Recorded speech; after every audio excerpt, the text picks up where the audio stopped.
With your headlines, just coming up to 1 minute past 10, I'm Nick Ellaby. Good morning. Liverpool's Champions League winning midfielder Didi Hamann says we didn't learn much about Slot's team last night. A poor Galatasaray dispatched 4-0 at Anfield.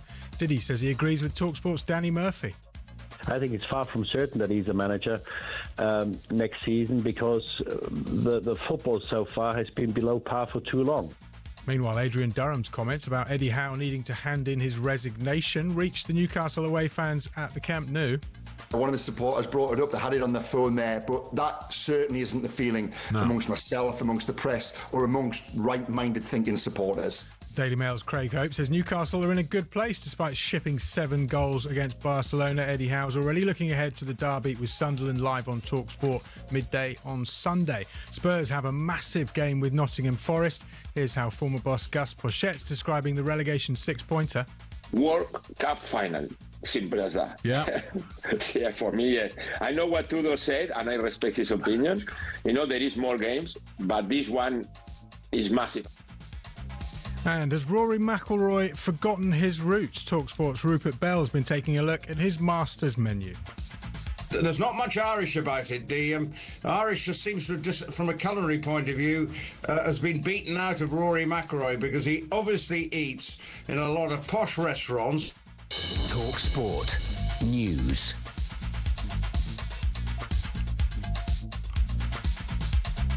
The price of gas has soared overnight by a whopping 25%, and 27 people are now suspected to have meningitis after the outbreak in Kent. There's more from the news team in half an hour. talkSPORT weather with QuickFit. Keep spring journeys safe. Visit your local centre or quickfit.com to book your tyres, MOTs and servicing so you can drive away happy every time. Northern England and southern Scotland cloudy and cool. The occasional drizzle there. Sunnier to the south across England and Wales. Average temperatures but cooler than yesterday.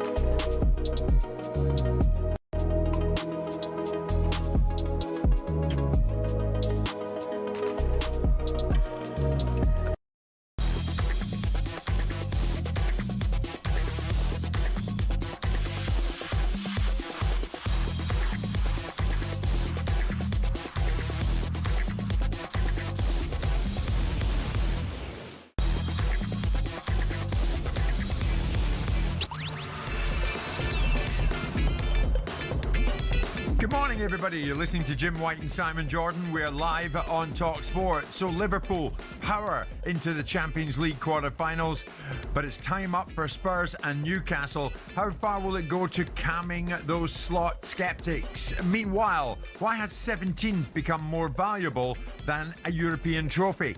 Also today, have Newcastle's elite ambitions been embarrassed? After cheating allegations, how legitimate is the Premier League product we bought into? Do families make for great agents? And from midday, fight pundit Spencer Oliver will join us in studio as we talk boxing. Jim White and Simon Jordan, and we are live on talkSPORT.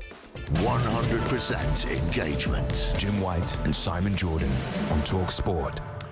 Mr. Jordan, good morning. Good morning. Are you off out afterwards? Are you heading to Spain? I am. I'm leaving the sun for the rain. Well, I was going to say, look at it today. Another beautiful day in this part of the world. It and rains. You're heading on out there, and you've got a weather app on your phone like I have, and you're heading to the rain. Every time I fly to Spain, it rains. I bring the rain. It's sunshine until Wednesday. I go out on a Thursday, it rains, and it starts becoming sunny again on Sunday evening. Good luck. Really gets on my nerves. Simon, on a serious note, yesterday, as many people saw on talkSPORT and listened to him on talkSPORT, colleague of ours, Danny Kelly, is facing a difficult time in the weeks and months ahead because Danny is battling cancer. And while I felt for him, I immediately thought of you because you had a similar problem that you had to face up to, and you did, and you came through it. It must have resonated with you. Well, I knew about it 2 or 3 weeks ago because Danny and I had spoken, so I knew that he was facing this challenge. I had the greatest regard. Myself and Danny are very big friends. Danny gave me my broadcasting chops for all the chagrin of everyone else that has to listen to me now. It's because I worked with Danny initially. So we're very, very big friends. And it was Danny's fault then? Yes, Danny's fault. Right. But he's very strong. I listened to his message yesterday, and he's approaching it in a certain way. He's got a difficult path in front of him, but he's got an overcomeable path. And so, my friend David Tabazor, who you know very well, has been Danny's friend for 30 years, and other people around. So I've known Danny for a long time. And, I'm glad that we're mentioning it this morning because he's a brilliant broadcaster, a great friend, a great writer, a great editor, a great person, full stop. And he will be facing a difficult set of challenges, but he will come through it. And the diagnosis and the opportunities for him to overcome it are very positive. Not challenging, but positive. As he said yesterday, as he said himself. But Danny loves broadcasting. The big thing for him was he'll miss doing this for a period of time, and that will spur him on to getting back to fit and healthy. And the challenges are, as he said, medical interventions, both chemical and physical. But he'll come through it. Yes. Danny, if you're listening this morning, I think you might be. Good morning. We all send our very best to you. You heard Simon there. I absolutely echo what Simon has just said. We wish you well, my friend, and we'll see you back here sooner than later, we all hope. Simon, it was quite a night in the Champions League. And Liverpool did it. Danny Murphy sat right there in that seat next to you yesterday and said, no, I've got a feeling about them. They'll go out and I think they'll do a job on Galatasaray. My God, they did. Galatasaray players, incidentally, Simon, last night reportedly offered €5 million per man as a bonus from the club's hierarchy to maintain their 1-0 first leg advantage. So you're not going to be picking up that bonus, boys. That went out the window. Well, I'm surprised they're allowed to do that. Because you're not allowed to do that in English football. You're not allowed to do ad hoc bonuses. Bonuses are contractual obligations. Right. So ultimately, if you put a bonus schedule, you have to have a bonus schedule contractually obligated at the beginning of the season. So you will never see that in English football. And I'm amazed that they can do it in Turkish football because there's governance around the way that players are paid. Sure. Well, they won't be getting their bonus, that's for sure, because Liverpool put paid to that in a spectacular way. Liverpool were magnificent. It's time up for Spurs. It's time up for Newcastle. We'll get to that. But Simon, does this go any way to calming those Slot sceptics, do you think, at this time? It depends how sceptical they are. And depends, one swallow doesn't make a summer. So they've overcome Galatasaray, which, by the way, they should, on the balance of probabilities. I agree. I know that they haven't previously, but they should when it comes to a significant game that really has jeopardy attached to it. So fair play to them for dispelling some of the negativity that's been surrounding them and the background noises of Jamie Carragher saying that he's going to have to do an enormous amount to win the fans back. But when they get their backsides handed them to by PSG, it'll come again. So if they don't come past PSG and don't deal with PSG, because there's no good beating Galatasaray to go out against PSG. However good you may think PSG are, you are the defending champions in the English Premier League. You are Liverpool. PSG are a new phenomenon that have come out of the ether. They've been around in French football for a long time, winning the league since Nasser took over. But they haven't won European competitions until last season of any significance. So the fact they're a good side, Liverpool are a good side too. So this idea that Slot is building PSG up to be the bogeyman, building them up to be that, so that ultimately there's a get-out-of-jail position, like he's building up the game on the weekend against Brighton, saying, well, here we go again, having to play an early game. Oh, well, dear, sorry for you and the big squad that you've got against the lesser-thans. Because then, of course, if a performance doesn't come in against Brighton, there's the reason why. It's because of an early scheduled game and we're disadvantaged again. So I think that it dispels some of the disquiet. Oh, I think it does. But if you get, well, let's get... Although Galatasaray were perfect fodder, it turns out. So let's work it out. You get knocked out against PSG in the next round, if that's what happens. You finish at 5th or 6th in the league. What does that do for Liverpool? By winning one individual game. So I don't think individual games that they've lost should make him a bad manager. I don't think individual games that they've won should make him a brilliant manager. You have to judge the season on its whole. Yeah. And if at the end of the season you've got knocked out in the quarterfinals of the Champions League by PSG and you don't finish inside the top 5 of the Premier League, what do you think Liverpool fans will think of that? Alternatively, you put PSG out of the tournament. Fantastic. If you do that, then we'll have a different conversation. Yeah, and if they play, and I know it was Galatasaray, and we can say that now, it's easy looking back, but they were perfect fodder for Liverpool last night. They were nowhere near in the same zip code as Liverpool. Well, maybe that's because PSG will be, and this is the test. But maybe that's because Liverpool made them that way. Sure. And let's be clear, yeah. Chelsea imploded against PSG. Chelsea imploded in the first leg. All the damage for Chelsea was done in the first leg. They, at 2-2, were the team in ascendancy. They gave it to PSG in the first leg, and in the second leg, they went at the races. So Liverpool, I don't think will do the same thing. But we also have to recognise that the body of work over this season, when it's been his season, his players, his squad, his outcomes, and his constant carping about how the team should play and how he doesn't enjoy watching English football and all that load of old nonsense we've had to listen to, has brought out a reaction from Liverpool fans. And Liverpool fans, if indeed we are dialing into their thinking, they're not fickle fans. They might be terrible losers, as I've experienced by taking teams up there, beating them, watching their fans be incredibly begrudging. But they aren't fickle. Well, here's the thing. They saw off Galatasaray in style last night. They demolished them. They've gone PSG next. And Slot, well, upbeat. And as you might expect him to be. Yeah, if you go to the latter stages of the Champions League, you know one thing for sure, that you're going to face Paris Saint-Germain, because it's an incredible team. We've experienced that last season when we faced them away from home. Very, very, very difficult game. And here at Anfield, we played... No, I said tonight a perfect game. Here at Anfield, we played also a fantastic game. This is, I've said a lot of times how great of a match that was. The best game I've managed in my career. Maybe not in result, but how football should be played. Both teams just playing football, just wanting to enjoy the fans, to entertain the fans. We were the only team that brought them to extra time, the only team that brought them to penalties. But that team has showed this season that they haven't dropped their level. And we showed tonight that we can still perform at the level we were performing large parts of last season. So it gives us a lot of confidence that we have this performance. What's all that about? You're on one this morning. What's all that about? For those who, obviously, I'm sitting beside Simon while that's being played out, and all I'm hearing is, what's all this about? What's all that about? What's all what about? What's he, a fully paid up member of the PSG Appreciation Society? I mean, they're not that great.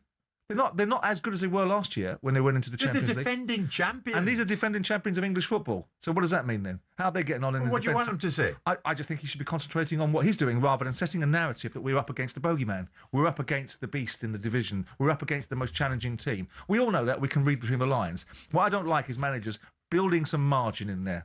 So when it comes on top, like he did, with due respect, for the Brighton game on the weekend. Do you honestly think that's what he's doing? Do you think managers don't do that? Do you think that these guys that are supposed to be captains of industry and lionised people don't sit there constantly whining about everything they haven't got? For me, as a man that lives in the real world now rather than the rarefied area of football, it irritates me, this constant excuse mechanism that gets built in. Well done, you beat Galatasaray. So you should.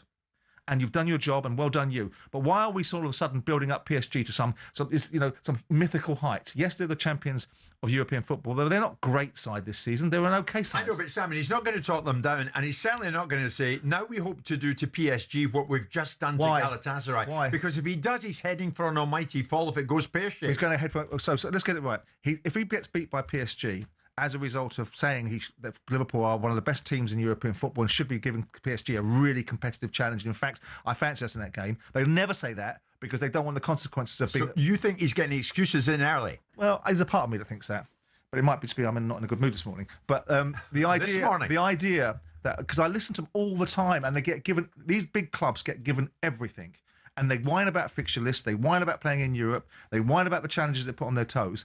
And it's for everybody else that's living in the real world that has to overcome adversity and obstacles in their life every single day, nobody else gets to bake in the excuses that they do. Liverpool fans calling in already. We haven't even asked them to. But why should we? Because you're at liberty to call in anytime you like. 03717 223344. Stephen, we're going to take your call. You're first up in the first part of the show. What do you think about what Simon's saying about Slot? Is he getting excuses in early with PSG on the horizon?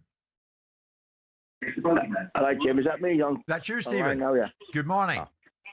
Good morning, Jim. Good morning, Simon. I think, like you know before, many times I said, Simon Jordan, Prime Minister of our country.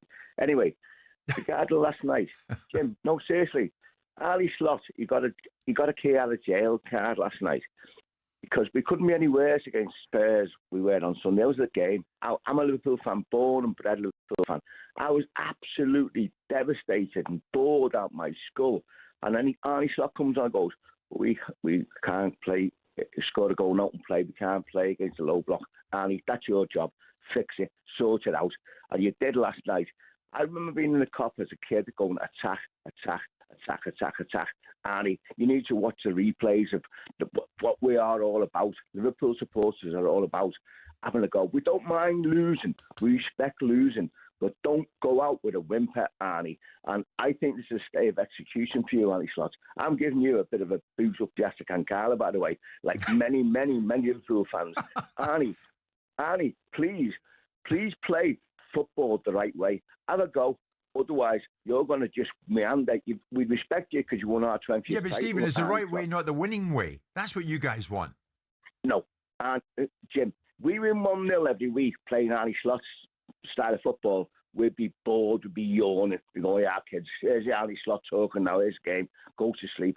Arnie, we expect, like anyone with any respect for football, go out and win the game. Okay, go Stephen. Play like you did last night. Yeah. And then Stephen, thank you for the early call. Thank you very much indeed. I mean, at the end of the day, Simon, they're in the next round. It's PSG, and that's all that is. Job done. I know, but I don't have a problem with that. I have a problem with the settings, though, because like, I keep on debating about narratives being seeded and people then subsequently being able to rely on those narratives or be lazy about the repetition of them. So in this instance, we've listened to, rather than smash Galatasaray, and so should I'm pleased with that performance. Right. And by the way, bring on PSG, because we have the way that we play, if we play at our best, we can beat PSG. We don't hear that. What we hear is how good they are. Right. Okay, and how they haven't dropped their standards. Well, and how Brighton is a difficult game of the weekend because we've got the early kickoff again. Okay. God knows what's coming Newcastle's way if that's what you think about Liverpool getting through last night. But let's put it out there this morning. I mean, we heard there from Stephen, the Liverpool fan, a message to Arne Slot: entertain us while we win. That's what Liverpool fans want. But surely winning is the most important thing. Or is it? A performance Liverpool fans have been calling for last night? Is it a platform to build upon, or were Galatasaray the perfect fodder for you? 03717 223344. Simon's on one this morning.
I mean, many notes of caution coming in at this stage. Simon, Thierry Henry, he was saying, I was there when Rooney did it, and when someone told me he was going to have the career that he had, I would have said, well, maybe.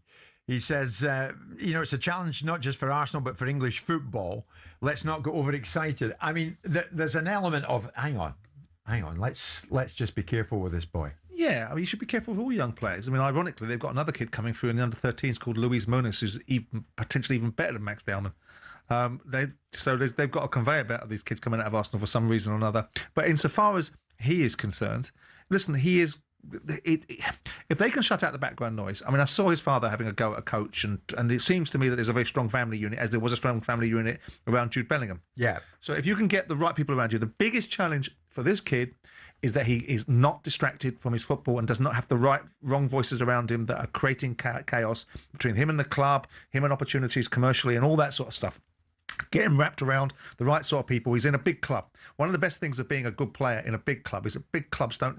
If you're a young player, it's a superstar in a smaller club. I had it with Victor Moses. I had it with other players that were really significant players. And there's always the bigger clubs are circling around. There ain't many bigger clubs than Arsenal. So with due respect, they've got him in the right space because they're a big football club. So there's no necessity for him to leave that football club. I know we've seen Cole Palmer leave at early stage in his development to go to Chelsea because he couldn't get the opportunities. Yeah. Downman's already in the side. And given the way he plays and given the ability he has and given the fact they're already looking to him to go and affect games, it bodes well for him.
Good morning, everybody. Jim White and Simon Jordan on a Thursday morning, live on talkSPORT, the 19th of March. Can you believe it?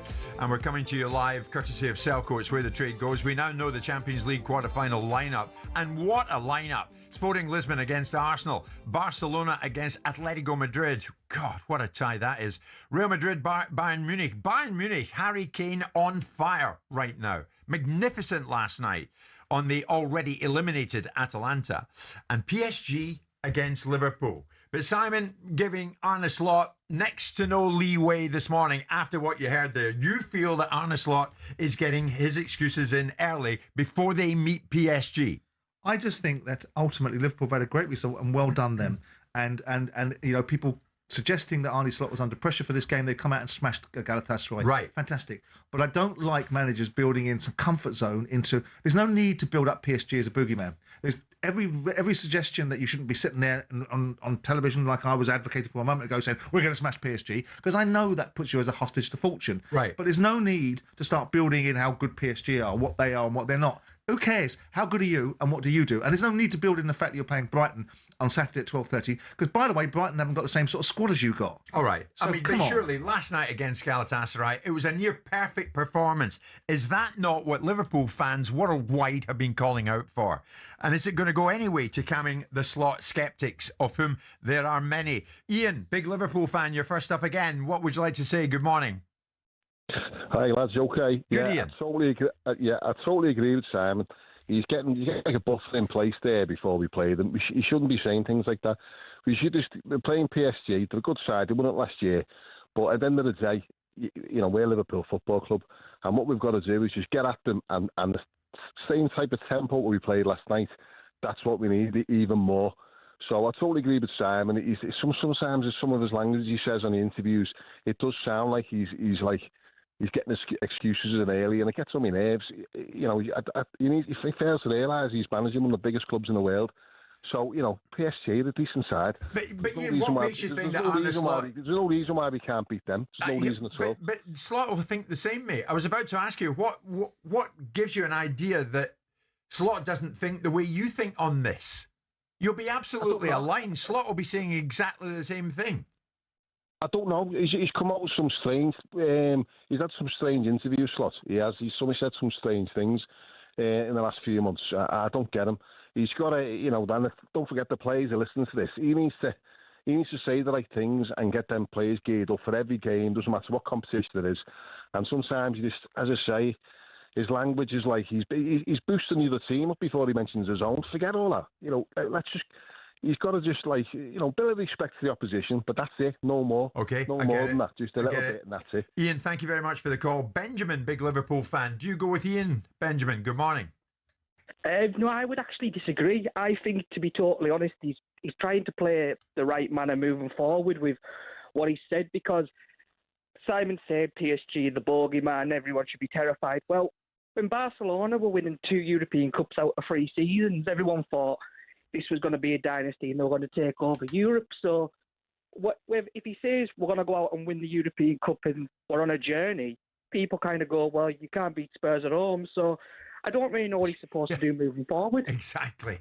I'm with you, Benjamin. Charlie, Liverpool fan, are you the same? What do you think? I mean, has last night done anything to calm you if you were indeed a Slot sceptic? No, I'm fuming with what he said, to be honest. I just can't believe it. He's coming with excuses already. I completely agree with Simon. They're meant to be coming to Anfield, one of the most historic stadiums of all time, and he's acting like he's coming for a kickabout in the park. It's a joke. We're one of the biggest teams in Europe, and we've got one of the worst managers in Europe. It don't make sense to me. You've got one of the worst managers in Europe. What did you think of that performance last night, Charlie? It's good, but it should be getting done. It's Galatasaray at the end of the day.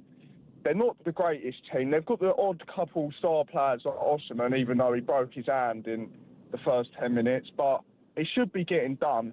But I completely agree with Simon. He's making excuses up for PSG already. I don't agree with it at all, to be honest with you, Jim. Let's go down under to Australia. Glenn's calling in, Liverpool fan. Are you in agreement with the other callers, Glenn? Good morning. To a point I am, Jim. I'm totally in agreement with what Simon has been saying. the team we put out last night is a team that we've seen time and time again this season, and they really have been up and down like a yo-yo. Last night they performed well because they're playing Galatasaray, and we all know what they're like playing away, and it was like playing a championship team, and that's why we dominated and did so well. But to come out for Slot to say that we've got a huge game against PSG, we're way better than them. Liverpool are. And Liverpool always have put out a great team from the last 50 years. But Glenn, he's not going to sit there and say that, is he? We're way better than PSG. Watch us go next time. He's not going to say that. No, he's not. But every Liverpool fan around the world knows that we are. Look what we did to Barcelona a number of years ago when we did win the championship.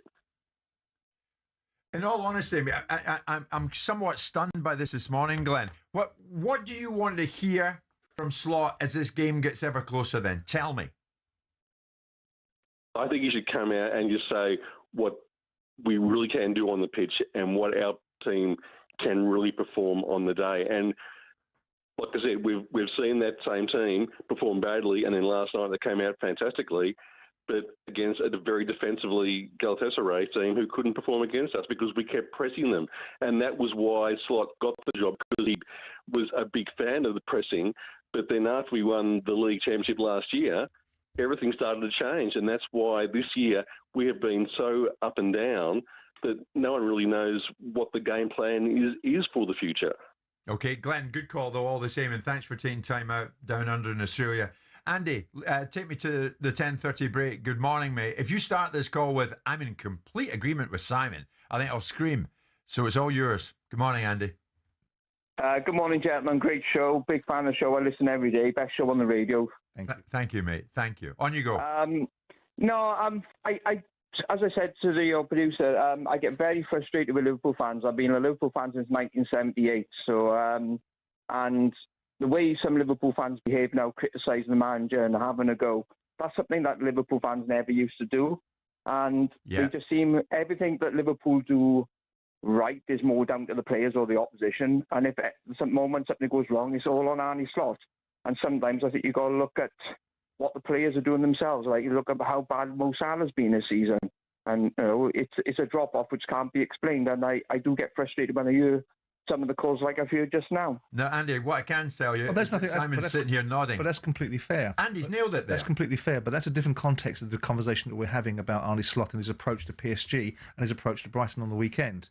I don't think Arne Slot should be coming out and saying we're going to smash PSG. I think Arne Slot should be coming out and saying it's a big challenge, one we're going to rise to, and one we're more than capable of rising to. But they won't say it because if it goes wrong, you're still going to catch the brickbats. The wonderful thing about Mourinho when he came into the game was he told people what he was going to do and then went and did it, and didn't care about the consequences of saying bold things. I like bold people. But yes, of course, too many times, too often, across the board, players get away with it. Managers take all the flack because that's their job and their responsibility to inspire their charges. But then players ultimately get excused and we'll support the players, but we won't support the manager and we won't support the board. Well, how about not? I know you can't not support the players, but how about making them part of the consequence because they get to sail off without any consequence? I agree. So I do agree with the caller that it's ultimately when something goes right, it should be as much praise for the manager as it should be for the players and vice versa. Andy, thanks to you and thanks to all the Liverpool fans for getting us off and running this morning with so many calls coming in. We've still to talk about Newcastle. What on earth happened last night in the Camp Nou? I would still call it the Nou Camp. And as for Spurs, well, what now? Under Igor Tudor, good old Igor gets his first win of his tenure as his side registered their first home victory since January the 20th. Can you believe that? 10:30.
Ruben Amorim was a winning manager, but clearly not the right fit for Man United, irrespective of the fact he was a European winning manager because he won the Portuguese league. Right. So I'm kind of with Roy, but in the... You're with Roy in a certain way. I mean, he's not doing anything to rule himself out of contention, No, I know, but also what Roy's picture is trying to extrapolate it. And I know there's a lot of cachet around Steve Holland and so on and so forth, but he was part of the England setup that flattered to deceive, that didn't win anything when they could have done. So whilst he might be an excellent coach, we're still looking at a bunch of people, with respect of being Michael Carrick being an elite footballer, that as from a management point of view, have got what on their resume? So it's part of the conversation, not the only part of it. But if Carrick goes to the end of the season and United finish third, or even, dare I say it, catch City and finish second, then there's going to be a clamour of people suggesting that he's proven himself, that he's had 18, 19 games now, that 18, 19 games, or whatever many he's done X, Y, Z. I mean, they are far better for him being there, but that's because common sense has prevailed. You haven't got a manager that seems to want to riddle himself into cul-de-sacs and play a group of players that can't play the way he wants them to play. You've got a manager that's ultimately under no real pressure, because everyone thinks that United were... The pressure will come now. Now United are third. Now the pressure's now because everyone's going to expect... United fans are going to go, you better finish inside the top four now because you're there now. But yeah, I take on board what Simon's saying, Martin, but if he secures Champions League football for United, what exactly is going to rule him out? Yeah, What's going to rule him I get it. I do. Roy's a respected voice, and I do take the point that this group, pretty well the same group of players, finished quite low down the table.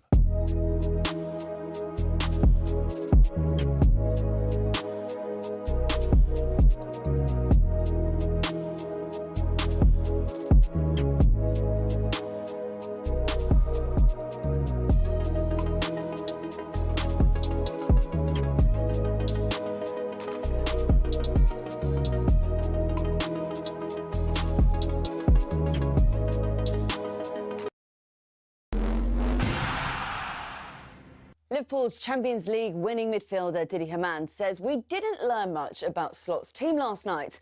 Poor Galatasaray were beaten 4-0 at Anfield. Didi Hamann says he agrees with talkSPORT's Danny Murphy.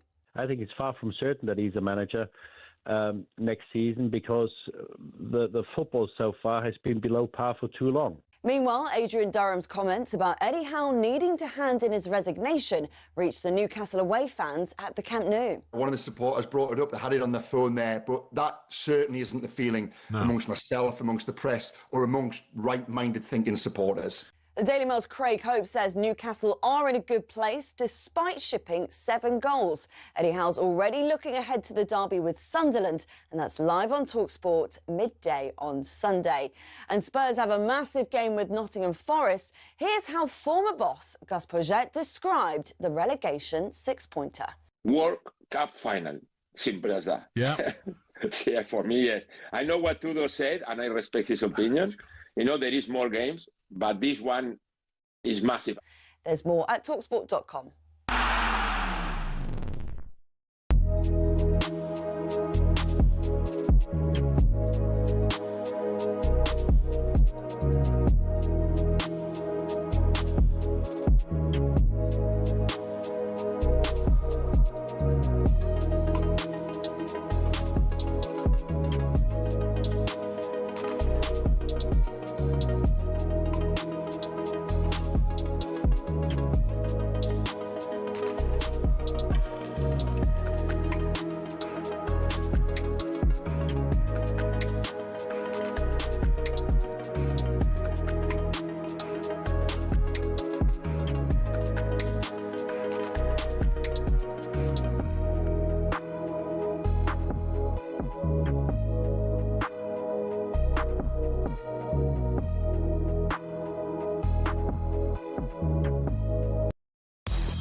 Morning, everybody. Just gone 10:30. It's Jim White and Simon Jordan, and we are live on talkSPORT. Later on this morning, we'll talk boxing with Spencer Oliver.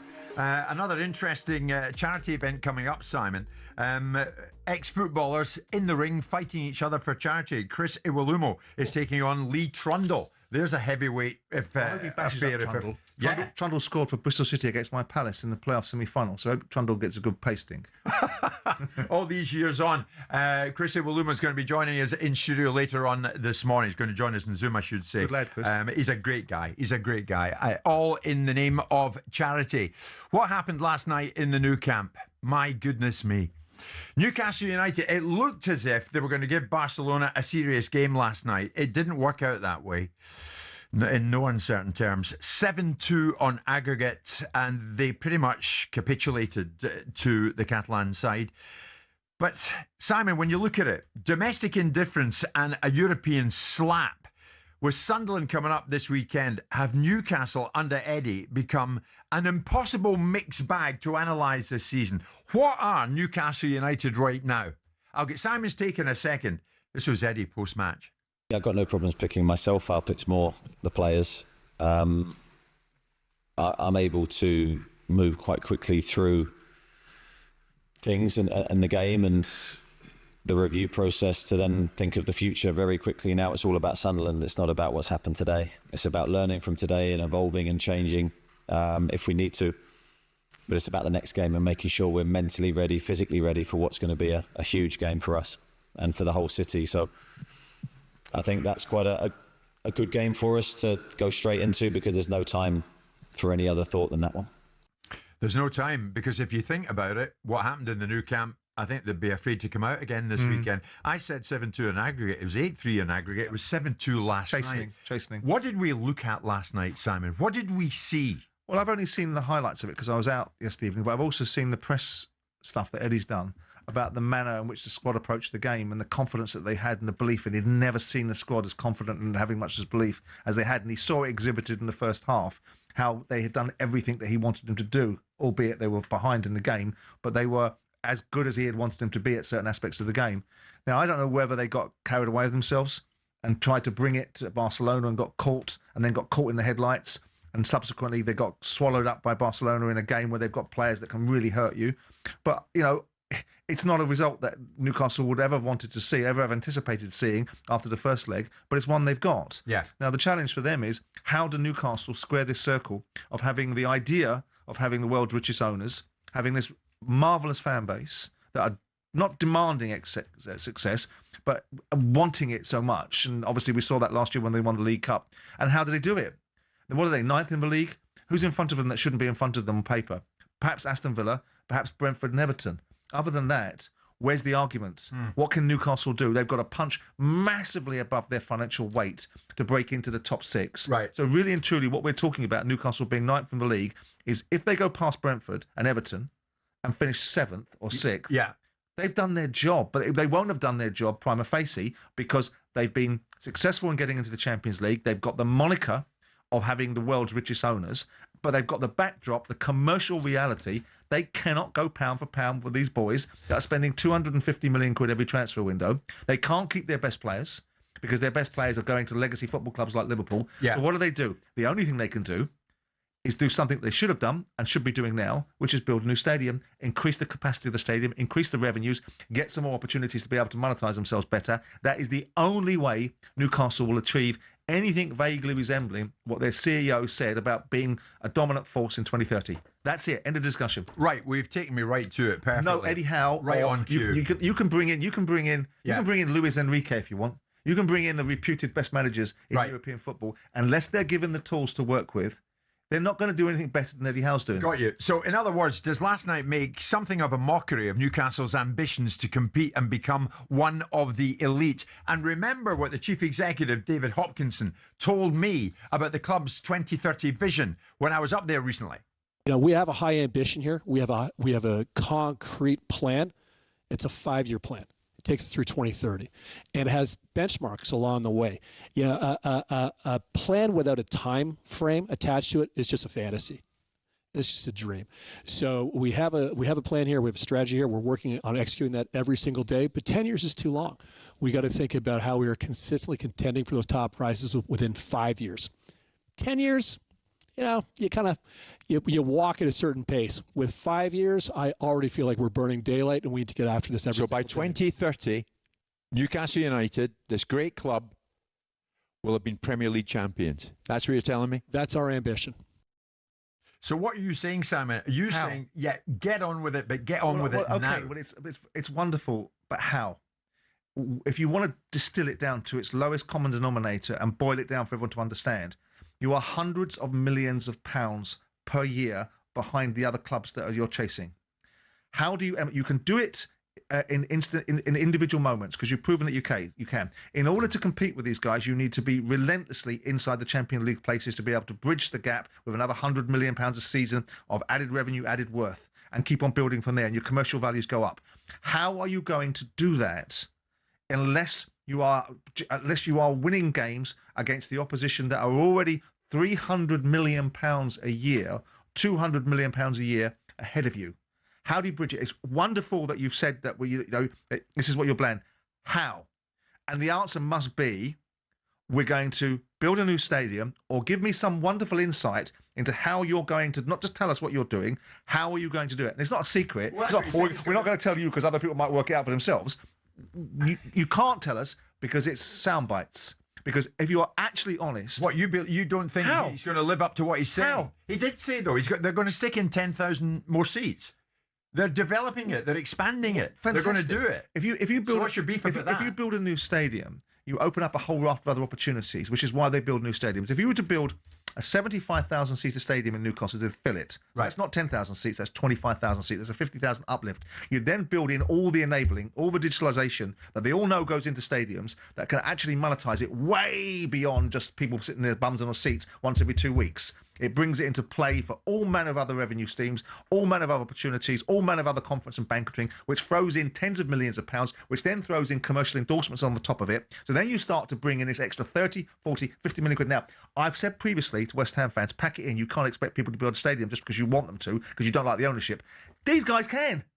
These guys have got more money. These guys print money. These guys have got a sovereign wealth fund that building a stadium would fall out of their pocket on the way to a game. Right. So they can. Right. And they're in a part of the country where the council and the environment out there would bend over backwards for them to do it. So that's the answer to the question. So when are you going to do it? And how are you going to do it? So that's the only way, and I'll be right, that's the only way that Newcastle will ever win a Premier League in the next 5 years. He didn't say they were going to win the Premier League, by the way. You tried to put words in. He didn't. He said, we want to be contenders. We want to be up there. Oh, fantastic. Okay, what does contending look like? Does it mean being in 8th, 6th, 5th, 4th, 3rd, 2nd? What does it mean? It didn't say winning. That's our ambition. So that's a very easy, and I don't blame him for saying it, but where's the meat on the bone? And it's not a case of breaching commercial confidences. If you want to turn around and say you're going to be successful, knowing the backdrop of financial fair play and the governance which restricts you from doing it, tell everybody how you're going to do it. Because no one's going to nick your ideas.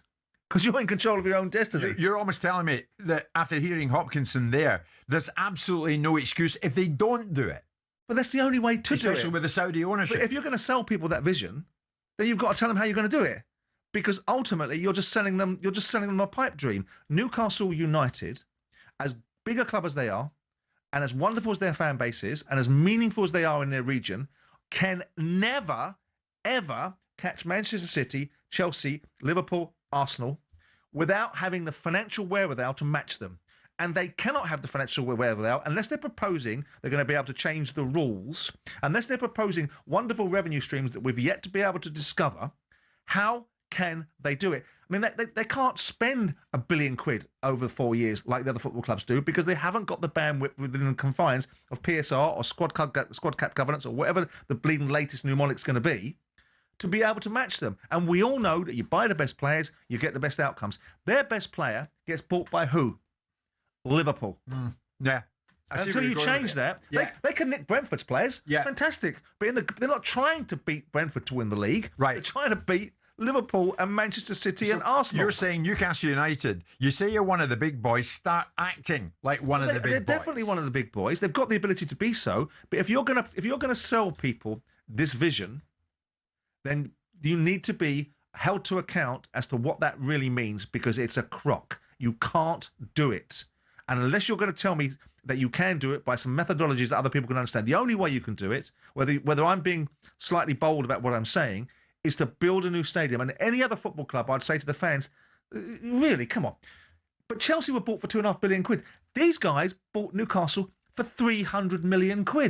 Where's the Middle Eastern ownership that wants to dominate sport? Yeah. They've played nicely with the rules. Yeah. They've been passive with all the challenges they've had. The one thing no one can stop them. They can't be stopped from building a stadium by PSR and financial fair play because it's capital expenditure. So you're saying do it. Do it. You want to win the league? You want to be the best team in English football? You want to make these statements? Then build them a cathedral. You heard Simon there this morning. Build them a cathedral. Newcastle fans, you must be in agreement with that. 03717 223344. I mean, downbeat this morning with that 7-2 scoreline last night. But surely the only way is up. And is it your belief that you want your owners to do, as Simon has just suggested, build you a cathedral of football on a wider basis? After what we saw regarding Tottenham Hotspur, after what we saw the other night with Chelsea, and certainly Newcastle last night, when it comes to England's best versus Europe's best, have the Premier League produced the metaphorical pub league? I want to get into that a bit. Stay with us.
Is getting it tonight. A shocking week for the Chelsea. What do you mean? Pumped. They got slapped by PSG. What do you mean? Got slapped by Newcastle. And then got slapped with a transfer ban. What do you mean? It's been a slapping week. Slap, slap, slap, slap, slap. Chelsea, slap. Get your calls in, you want to have your say. 03 717 22 33 44.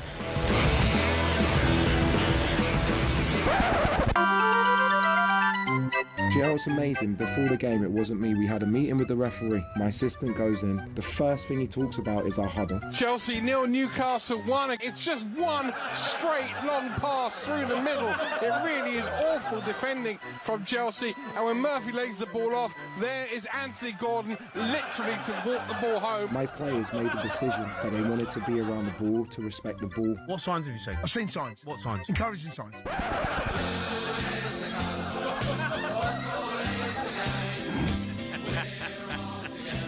What's happening? Hello, mate. How are you? I'm all right. I've had better weeks. Yeah? What happened? Not gonna lie. What happened? Do you know when you know things are bad? Is where Spurs pick up a point and got beat by 5-2 in the middle. Don't worry about me, mate. And you lot have had a better week than Chelsea. Don't worry about us. What happened at Chelsea, That's mate? when you know things are bad. What's happened? You know, it happens, mate. Bad weeks happen. No. That's a bad week.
It's been one of those weeks in football. We've found out a lot. We know an awful lot more than we did at the start of the week, and we know that certain English clubs are way off it when it comes to competing with Europe's elite. But regards Newcastle last night in the new camp, does last night make a bit of a mockery of Newcastle's ambitions to compete and become one of the elite? In fact, Graham's a big Newcastle fan. He joins us live. Graham, good morning. What do you think of what I've just put out there? Well, I've just been listening to Simon there, and I think he talked an awful lot of sense about, he was talking reality. Let's face it. Yeah. We've probably punched above our weight a little bit. The rules are sort of got us hamstrung, etc. So we've got to accept it. Having said that, just because you finish 4th, 5th, whatever, and then sometimes you've got to take a step back to go forward, if you like. And rather controversially for a Newcastle fan, which I never ever want them to get beaten a game, and I want to win as many games as possible. But I'm going to accept that we're probably not going to qualify for the Champions League. I dare say mathematically it's possible, but it's a long shot. Yeah. And personally, I would rather finish 8th, 9th and say, yeah, we've had a canny season, we've had some good runs in the Cups, some good adventures, than being one of them 2 tin pot European leagues where you've never heard any of the teams till you get through the semi-final or whatever, and then you're playing Thursday, Sunday, which sort of knacks everything from a travelling point of view. So sometimes you say, yeah, the commercial revenue will be there. Yeah, but you might win one of those tin pot competitions like the Europa League. You never know. That's the thing. Yeah, but honest, Jim, when we went into Toto a few years ago, and as I say, you never really heard any of the teams, and it was making the travelling Thursday. You're right, Graham. You're right. You're right. It's not a great season, and I'd be quite happy just to say, okay, 8th, 9th, 10th, whatever. It's not a disaster, and then go from there. Yeah, and then go again. What do you make of what Graham's saying? Well, that's his view, and he's entitled to it. It flies in the face of wanting to try and achieve what the ownership model is suggesting. I don't think anyone's got a God-given right to be the best team in the division. Yeah. But the only reason Man City are where they are is because they were allowed to do it. The only reason Chelsea are where they are is because they were allowed to do it. Newcastle are the next cab off the rank. They can't do what other teams have been able to do because they have the timing. So now we've got an ownership model which doesn't have to build them a new stadium, doesn't have to win in the league. It just gives them a fair opportunity. Right. But that's not what they've said. Yeah.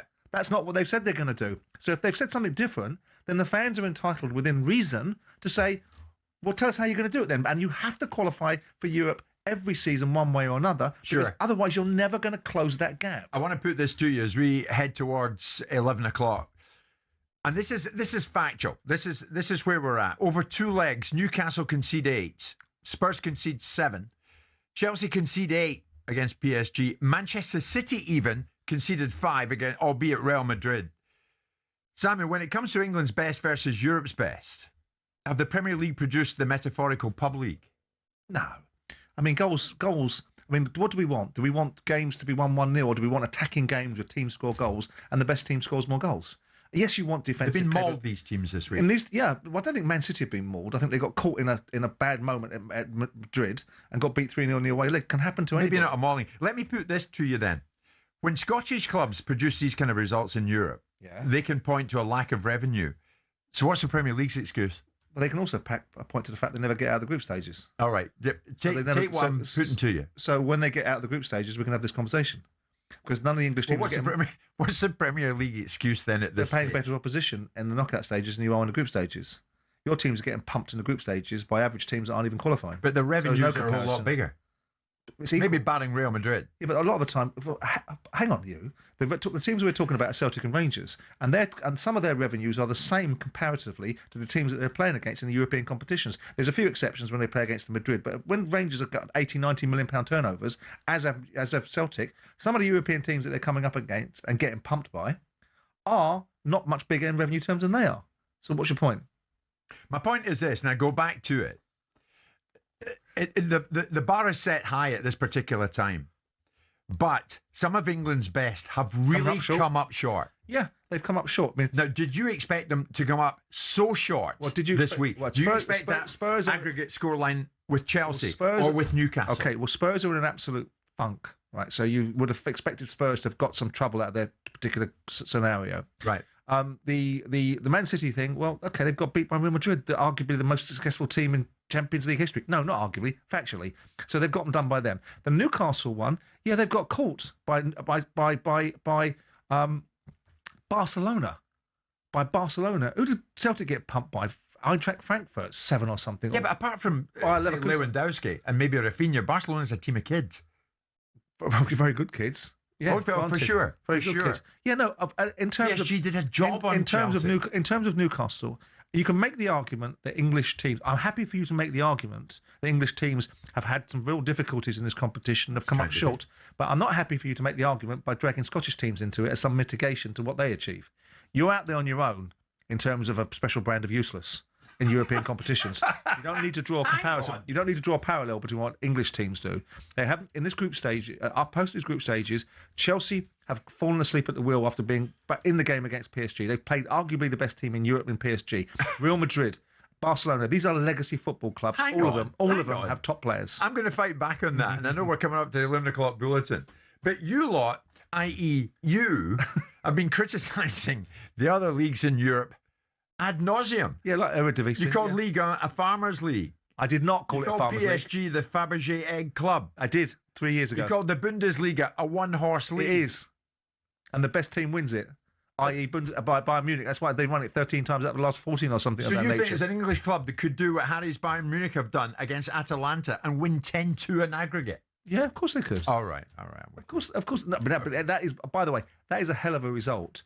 But if Bayern Munich win the competition, do you know what? It's a fantastic result in isolation, but it means nothing if they don't win the competition. It's like driving for show and putting for dough, isn't it? Ultimately, if you drive 300 yards but you can't putt, you don't win any holes, do you? So the bottom line here is that it's a wonderful result. It builds confidence for Bayern Munich. It makes everyone else quake in their boots. Yeah. But notwithstanding that, if they don't win the competition, it's just another result that happened at a qualifier. But you don't really want to go and address the point that I'm trying to make. From the group stages to the knockout stages, the Premier League's entries have gone from 6 to 2. I'm happy to do that, but I'm not happy to draw a parallel between that and the Jocks. You lot have gone from domination to a real mauling. The 3 teams that have got beaten convincingly. Right. Absolutely. Yeah. And, they have to look at themselves and look at the moment that they're in. But the teams that have gone through, you have to look at those and say, well, Liverpool have gone through, done well. Arsenal have gone through, done well. So Liverpool have done well. You said they should be battering Galatasaray, which they should, but they've gone through, so they've done well, so they should be given praise. What I've criticised them for is their manager building in a margin just in case they come up short against PSG. Okay. 11 o'clock. Poof. Am I glad we got there? Jim White and Simon Jordan live in talkSPORT with Selco, where the trade goes.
Chelsea handed a suspended transfer ban and fined £10.75 million after secret payments to players and unlicensed agents helped facilitate transfer deals in the Abramovich era. So many people are suggesting here this morning that Chelsea have in their own eyes got off with one. Of course, Stefan is with us, and in his words, Stefan, you have said you feel the punishment handed to Chelsea is extremely lenient. But Simon, can I put this to you? How isolated do you think this was? Illicit payments to players and agents to facilitate transfers. Was this just Chelsea? I would doubt it. My nose tells me that it's not necessarily an industry standard practice, but notwithstanding that, I still think there's lots of people that operate in certain ways within football that I've seen and been privy to. And my nose tells me that it wouldn't be just isolated to Chelsea. I mean, the reaction to it, if I was in football now and it was my Crystal Palace had been, I remember getting promoted to the Premier League and being summoned to a meeting by Philip French, the head of comms, and Richard Scudamore to advise me how they expected me to behave in the Premier League, which I told them to blow them out of their arse. So I would have probably been full of outrage at the same time as a balanced commercial mind, knowing that the big six are in part the value in the Premier League. So the balance between this outrage about their inappropriate behaviour would also be in the commercial reality of the value that they add to the league. So, you know, I'd have a bit of both in my mind. But listen, inherently, the liabilities to operate in a certain way have to be governed and enforced by those that are in positions of influence.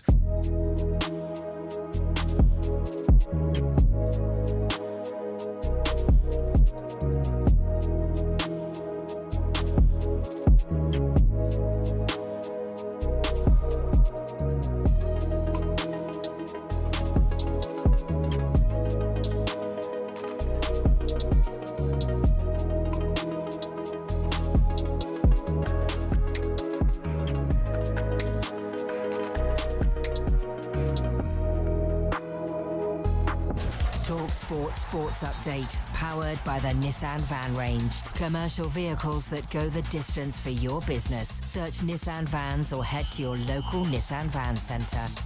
We'll do headlines at 3 minutes past 11. I'm Nick Ellaby. Good morning. Liverpool's Champions League winning midfielder Didi Hamann says it's far from certain Arne Slot remains at Anfield next season.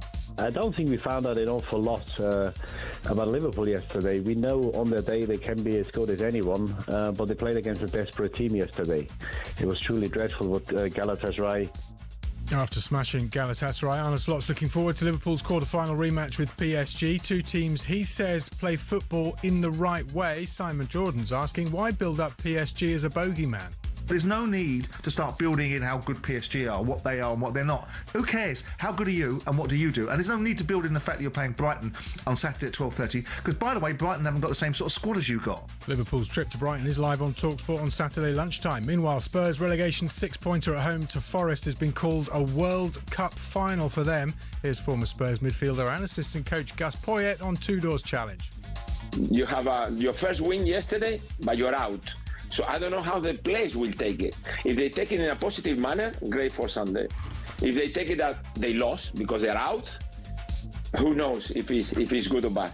And we're told it's a toss-up between Kevin Keegan and Harry Kane for the best Englishman to play in Germany. Journalist Rafa Honigstein's told us Kane's even surpassed Bayern Munich's expectations. People love him. I mean, even those who don't like Bayern, and half the population don't, I think begrudgingly respect his accomplishments and see him as somebody who has really not put a foot wrong, whether that's on the pitch or off it.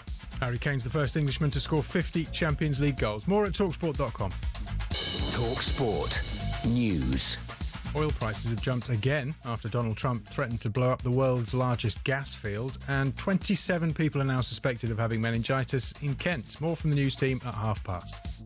talkSPORT weather with QuickFit. The season's changing, so get your car's shim pads and studs checked for spring with a free vehicle safety check. Book in centre or at quickfit.com today.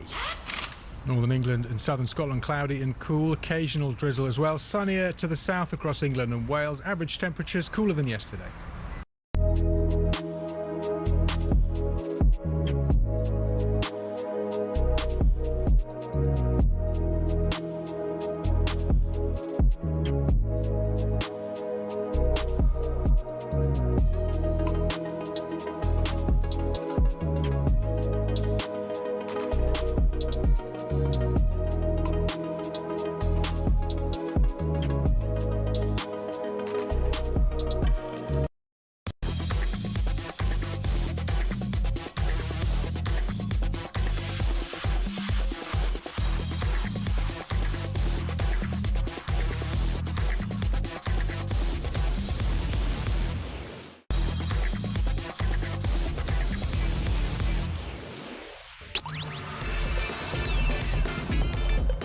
Good morning, everybody. 6 minutes past 11 o'clock. It's Jim White and Simon Jordan. We are live on talkSPORT.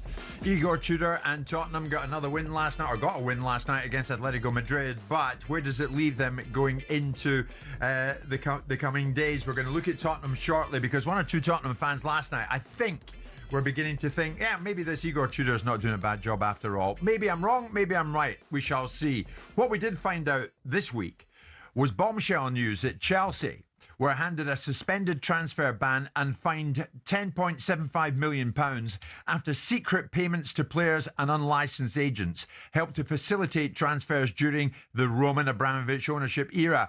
Chelsea made more than £47.5 million in illicit payments over an 8-year period, helping them sign 7 players, including Hazard, Willian, Ramirez, Luis, Schürrle, Nemanja Matic and Samuel Eto'o, plus 3 unknown players. Mike Keegan in the Mail reported that there were a number of exasperated executives from clubs across the Premier League who are demanding an explanation from the Premier League following the sanction agreement. Indeed, Everton fans, we were told, Everton hit with a points deduction for breaching PSR, those fans planning a protest at Saturday's match at home to Chelsea.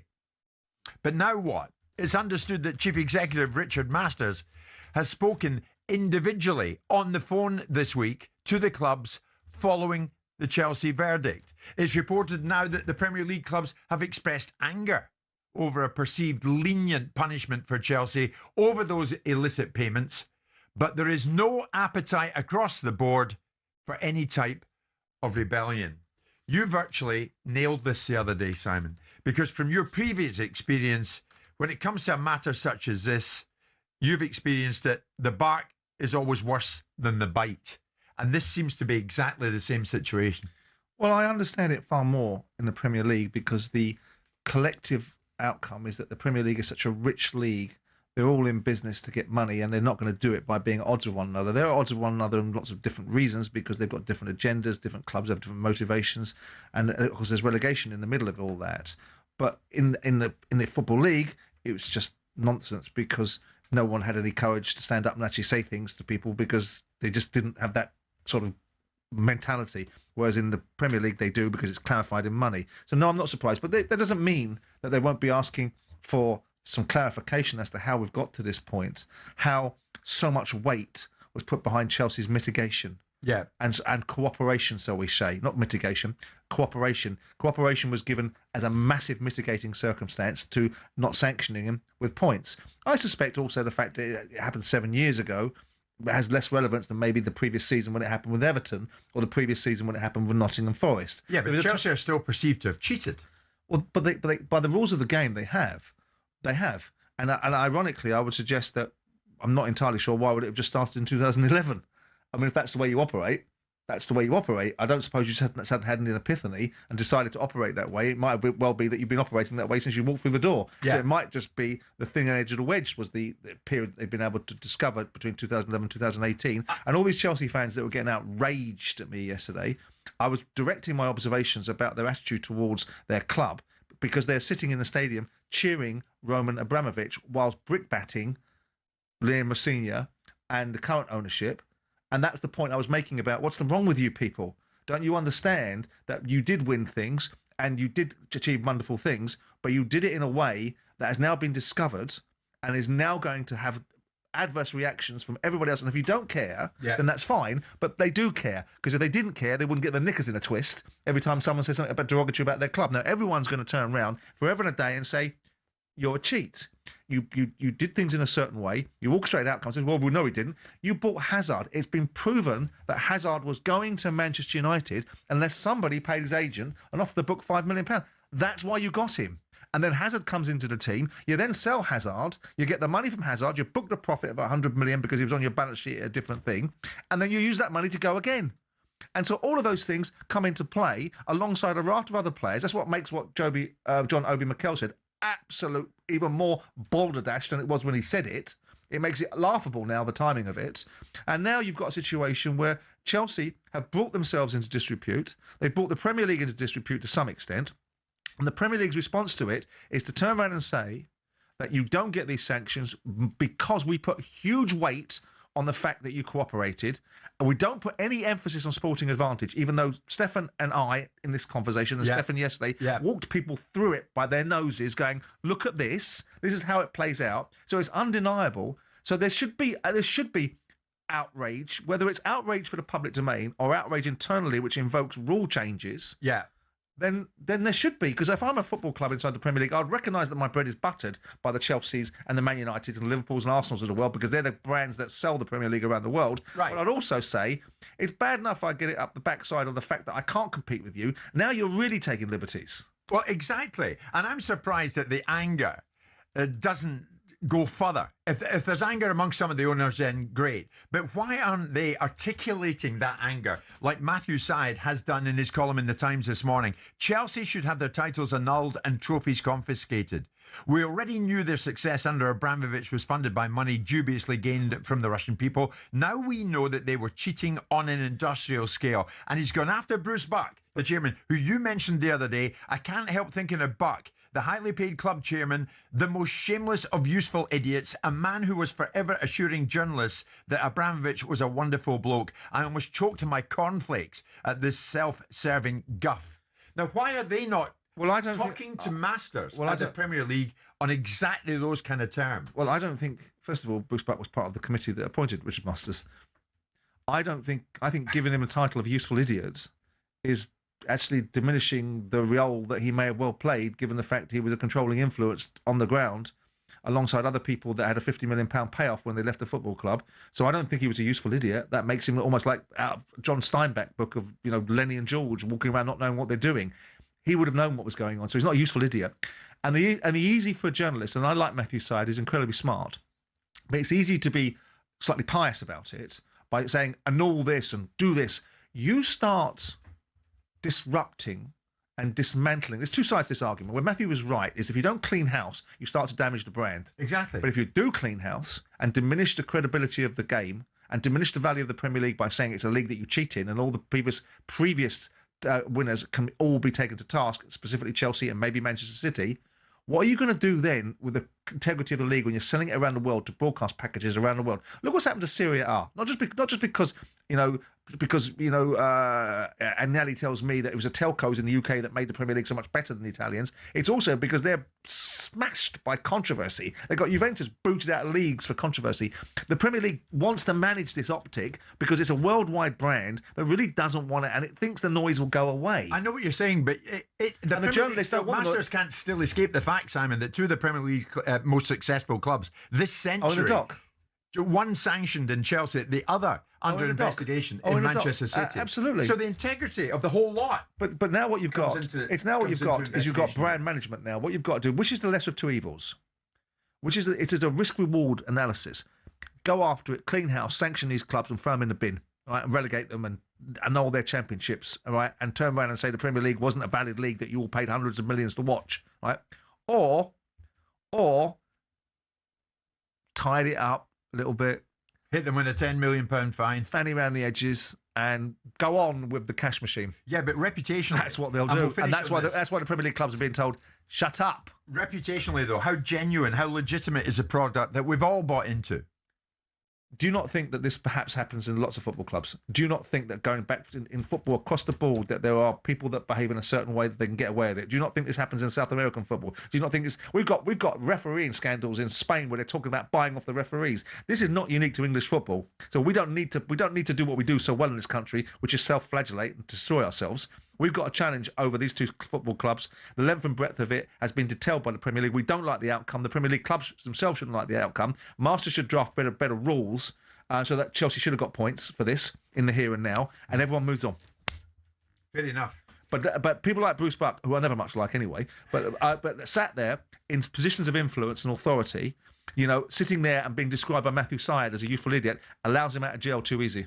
Of course, and in the meantime, Manchester City, for their part, continue to deny any involvement with those 115 charges, any wrongdoing with those 115 charges that are currently made against them.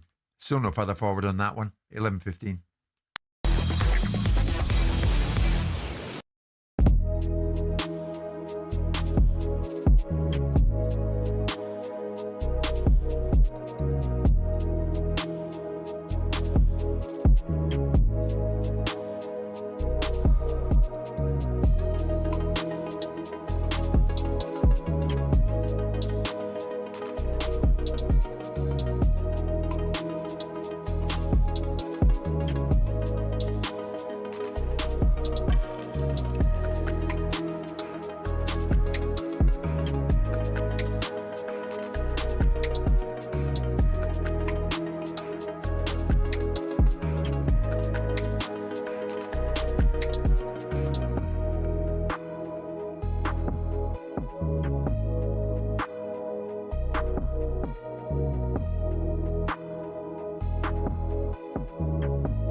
Max Dowman is. I see him playing. Because where was it? Was it Mansfield you played the other day in the FA Cup? Yeah.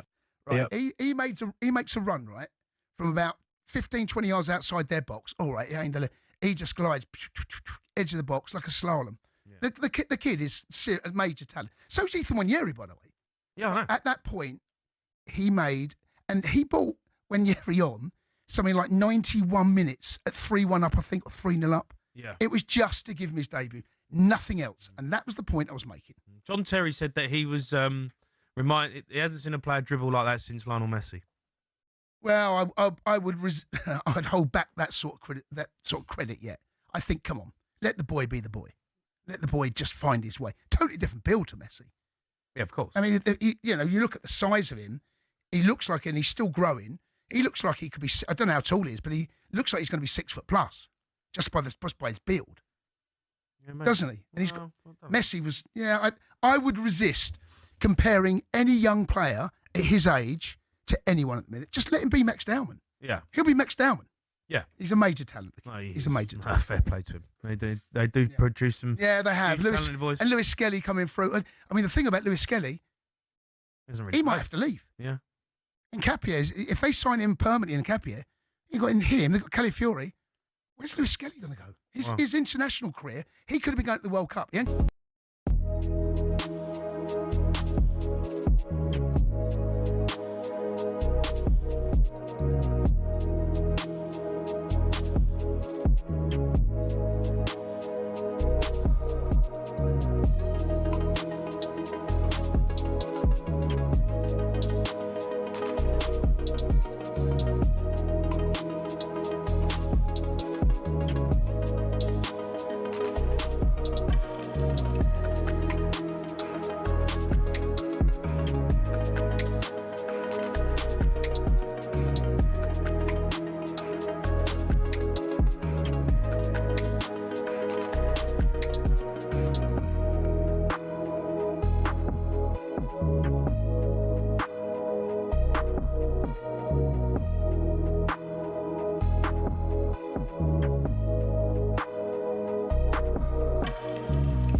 Thursday morning. Thanks for all the messages and the texts and tweets. I'm in agreement with you all. Lord Jordan is indeed on fire this morning. We're live in talkSPORT with Selco, where the trade goes, and we're on your TV as well. I always stress this, and so many of you come up to me in the street and say you watch the show as well as listen to it. Samsung, Chromecast, even Prime Video. So if you want to watch the show, you will find it somewhere. Keep looking and you'll find it. Then when you tune in, stick with it. Many of you are doing that. We're delighted about that. Last week at Cheltenham, we were there, of course. This show was there for the Cheltenham Festival alongside Gabby and Alex Crook and myself out there. Irish amateur jockey Declan Queally alleged that he was racially abused before the novices hurdle. Declan Queally and Nico de Boinville could be seen exchanging words at the start line. Now, it got a bit messy, and then after the race, the two gave, well, different versions of events. Queally and de Boinville. Being abused by an English rider, Nico de Boinville, not very nice. I'm an amateur. I'm coming over here riding in front of my kids, and horrific. Happy in the main. Declan Queally just said the start was a bit iffy. Did you feel it was a bit iffy? Maybe he should look in the mirror. Ooh, short and sweet. Now, after that, Queally went further when he spoke to the Racing Post. And I'll just bring his quotes to air. He says, I was boxing for my position down the inside, and there was a lot of general bunching going on. It was competitive down there, and I got repeated racial abuse from Nico de Boinville when I was coming in around the corner, and then he called me expletive a couple of times in front of the ITV camera. I just didn't talk back to him. Thankfully, I didn't open my mouth. He tried to single me out as if I was the one causing the hassle. When he was shouting, he was picking on me when trying to hold his position. But you heard it in there, of course, in that quote. He says, it was competitive down there and I got repeated racial abuse. After the fallout 24 hours later, the two then appeared on ITV, racing together, and they shook hands at the entrance of the weight room, where the Irishman said that the matter had been, quote, all sorted. Well, now, a British Horse Racing Authority investigation has cleared Nico de Boinville of making racist comments towards Queally. It has now concluded and found, quotes, no evidence to support the allegation made by Mr. Queally of racist comments. Rupert Bell is talkSPORT's horse racing commentator. Rupert, good morning. Here's the thing. If you allege racism without merit, should you walk away without consequence? Well, the thing is, the inquiry has found that there was these allegations of racism, they found them not to be true because they spoke to other jockeys down there, they spoke to the starter, they spoke to various other people down there and found no claims. Now, no one's denying that it got fractious and heated. And that happens at a lot of starts at Cheltenham because obviously it's the pinnacle of the jump seasons. There's a lot at stake. The fields are bigger. And clearly that day, you could see it, it was a mess. And the starts at Cheltenham this year, in the main, were messy. I think 11 of the 28 races had full starts. So things were getting pretty hot under the collar down at the start. Now, they found that there was no merit to these allegations from Declan Queally, an amateur jockey based in Ireland. Nico de Boinville obviously rides for Nicky Henderson, one of the most respected jockeys in the weighing room, and generally perceived as someone who manages to keep his temper under lock and key. But he was riding a horse called Act of Innocence, not without a chance in the race. So it all got really twitchy down there, and that was the problem. The thing is, this is a special week in the horse racing calendar, as you, of course, know more than most, Rupert. But it seems to me that Queally, amateur rider, maybe, do you get this impression, was taken aside at some stage and said, listen, keep pipe down a bit. We need this to go away. I have no idea whether that happened. Normally, and I've worked, obviously, as you know, with Lizzie Kelly, who worked and was a very successful jockey in the weighing room. A lot of things get resolved in the weighing room where things may get a bit hot on the collar in the race. Remember, this is a seriously dangerous sport with, these jockeys are working, facing danger every day. So things often can get a bit heated, as anxious. So often things get resolved in the weighing room. But the BHA have had to do an inquiry. They have looked at it and found that there was no credence to these allegations. And so, I don't know. And obviously we saw that that handshake the next day, which looked distinctly uncomfortable as they were trying to patch up the differences following the breakdown of, at that start. So whether something went on, I don't think so. But the BHA have concluded that there was obviously a problem down at the start, but they've actually got wider issues to resolve because the starts at Cheltenham are a rather unsatisfactory part of the spectacle. If you have 11 of the 28 races having a problem down at the start, you can understand why jockeys get a little bit fractious. But that might be so, Rupert. But Simon, it shouldn't lead to an alleged racism debate. That comes in the aftermath of the actual race itself. And Queally, speaking to the Racing Post, insisted it was competitive down there and I got repeated racial abuse from de Boinville. Then it all seemed to go quiet. Yeah, Rupert suggests, and I have no reason to doubt him, there's been a comprehensive investigation into this with other witnesses being brought into play and an ultimate validation of the fact that the jockey that was alleged to be racially abusing another jockey hasn't done so. This propensity in society to throw things around at people that they know can get people into serious, significant situations, and society's immediate doubling down on presumption of guilt rather than innocence is something that deeply concerns me, especially with racism. Because wherever racism exists, it needs to be challenged, it needs to be dealt with, and people on an individual level that indulge in it need to be consequenced. But if somebody says that somebody else has issued racist abuse, it should be incumbent upon them to tell exactly what that is. I'm not suggesting that the burden proof falls on the victim, but there is an element of in any walk of life in this country, not just sport, there should be a presumption of innocence. Yeah. And I know as a matter of course, because whenever I say something that pushes back against something, I'll get called, or if I challenge the idea of something, oh, you're a racist, or you're this, or you're that, the other, because it's an easy way of saying to somebody, what comes out of your mouth is no longer worth listening to. But in sport, what happens to people is they get cancelled. They get ruined as a result of it. And if they've done it, then that's a consequence of their behaviour. If they haven't done it, and it's proven not to be the case, and it's unequivocal in its proof, then the person that makes the allegation should at the very, very least be making apologies and making it clear that the original allegation that he made was a mistake on he or she, in this instance he, should be making an apology if indeed the evidence is irrefutable that the case that he originally suggested wasn't the case at all. Well, I mean, we know, Rupert, there was no audio evidence, according to the BHA, or verbal evidence given from any party that any language used was of a racist nature. But have we heard from Quealy since, Rupert? Has he apologised? Well, no, but I think the point is the BHA have dealt with it, and neither side is going to be coming forward with, Nico as far as the BHA is concerned, they've dealt with it. They have dealt with it, and that matter, case closed. What they've got to deal with is the starts at the festival.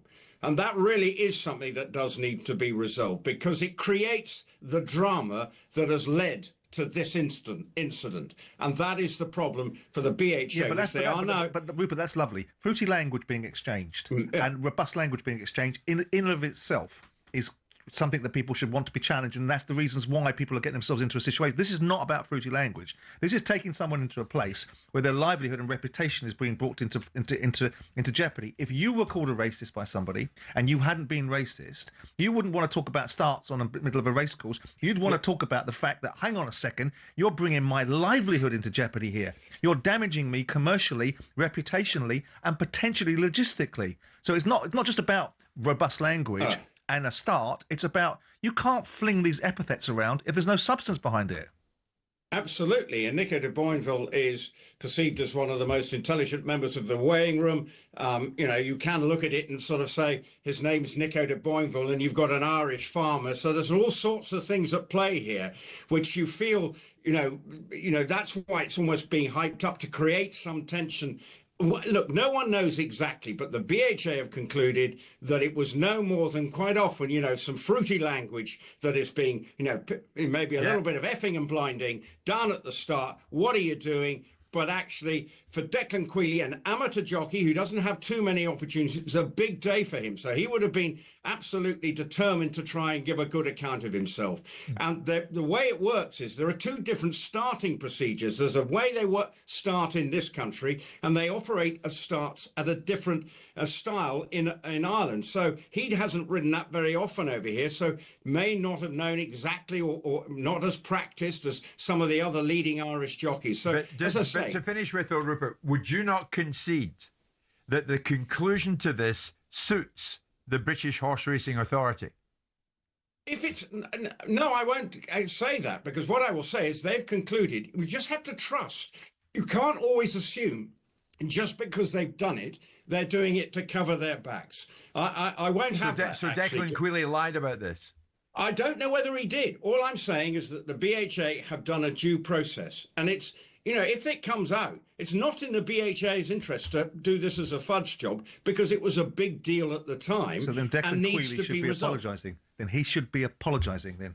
That should be the consequence of this, because it damages the sport, it damages the individuals, it damages the integrity of everything, and it damages the situation around the seriousness of racism, because real racists should know that there's a consequence to it, rather than people flinging it around because they know it's the most damaging thing you can say about somebody.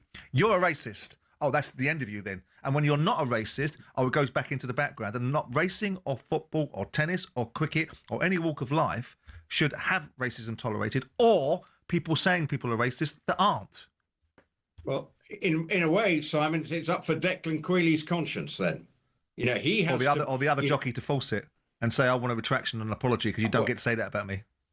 Well, then that's, again, it's up to Nico de Boinville. Does he just want to let sleeping dogs lie? This is the problem. Okay, racing saying it's concluded. now hopefully we can move on. Okay, Rupert, thank you very much indeed. Rupert Bell, talkSPORT's horse racing commentator.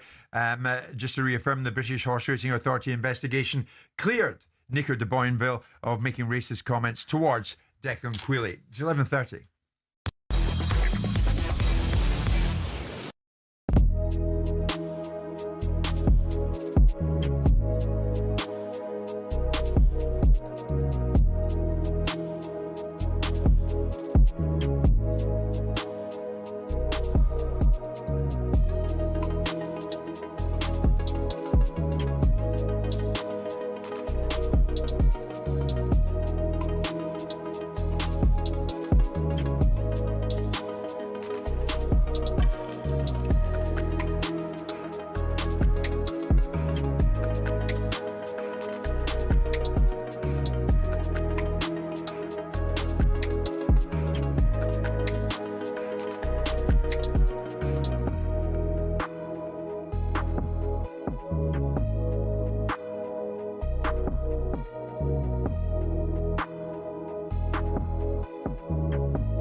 few years back, when Jurgen Klopp was in charge, we tried signing Moises Caicedo, a defensive midfielder, because since Fabinho and Henderson have left, we've not signed one. Yeah. He turned us down.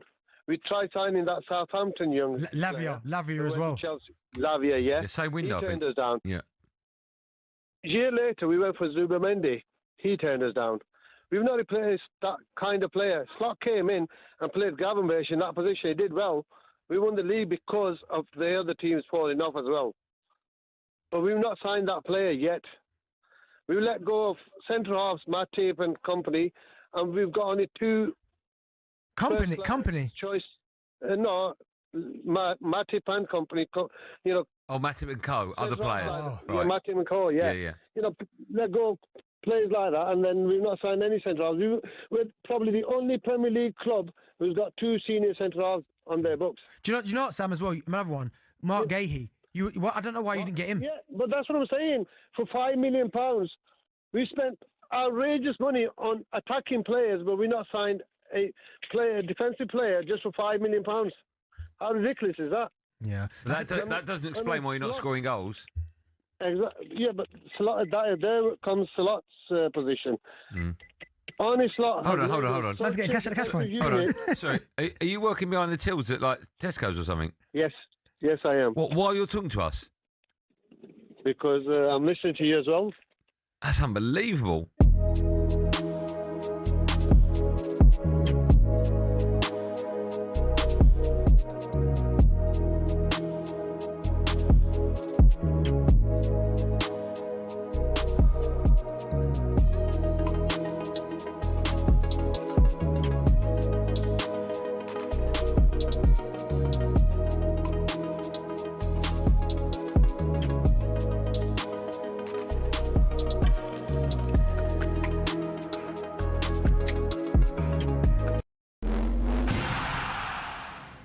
Liverpool's Champions League winning midfielder Didi Hamann says we didn't learn much about Slot's team last night.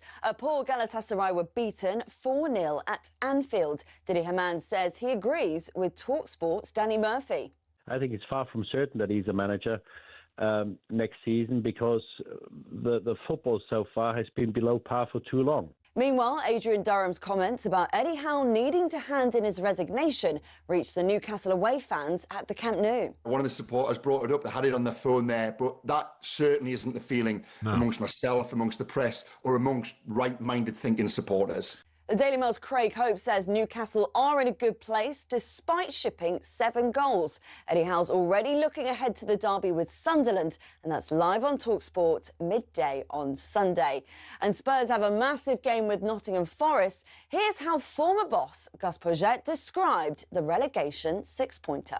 World Cup final. Simple as that. Yeah. Yeah, for me, yes. I know what Tudor said, and I respect his opinion.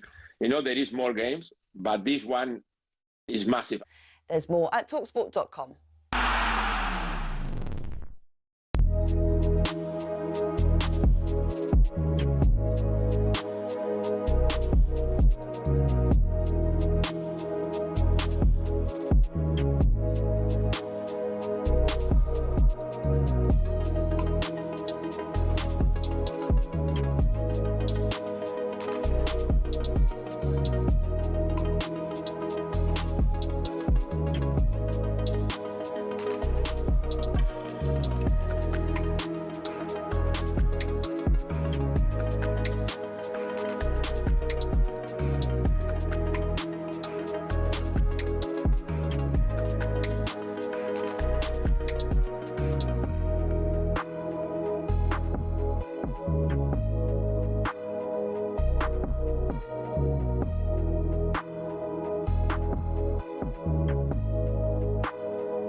It's showtime on talkSPORT with BetMGM. We're ready for the action.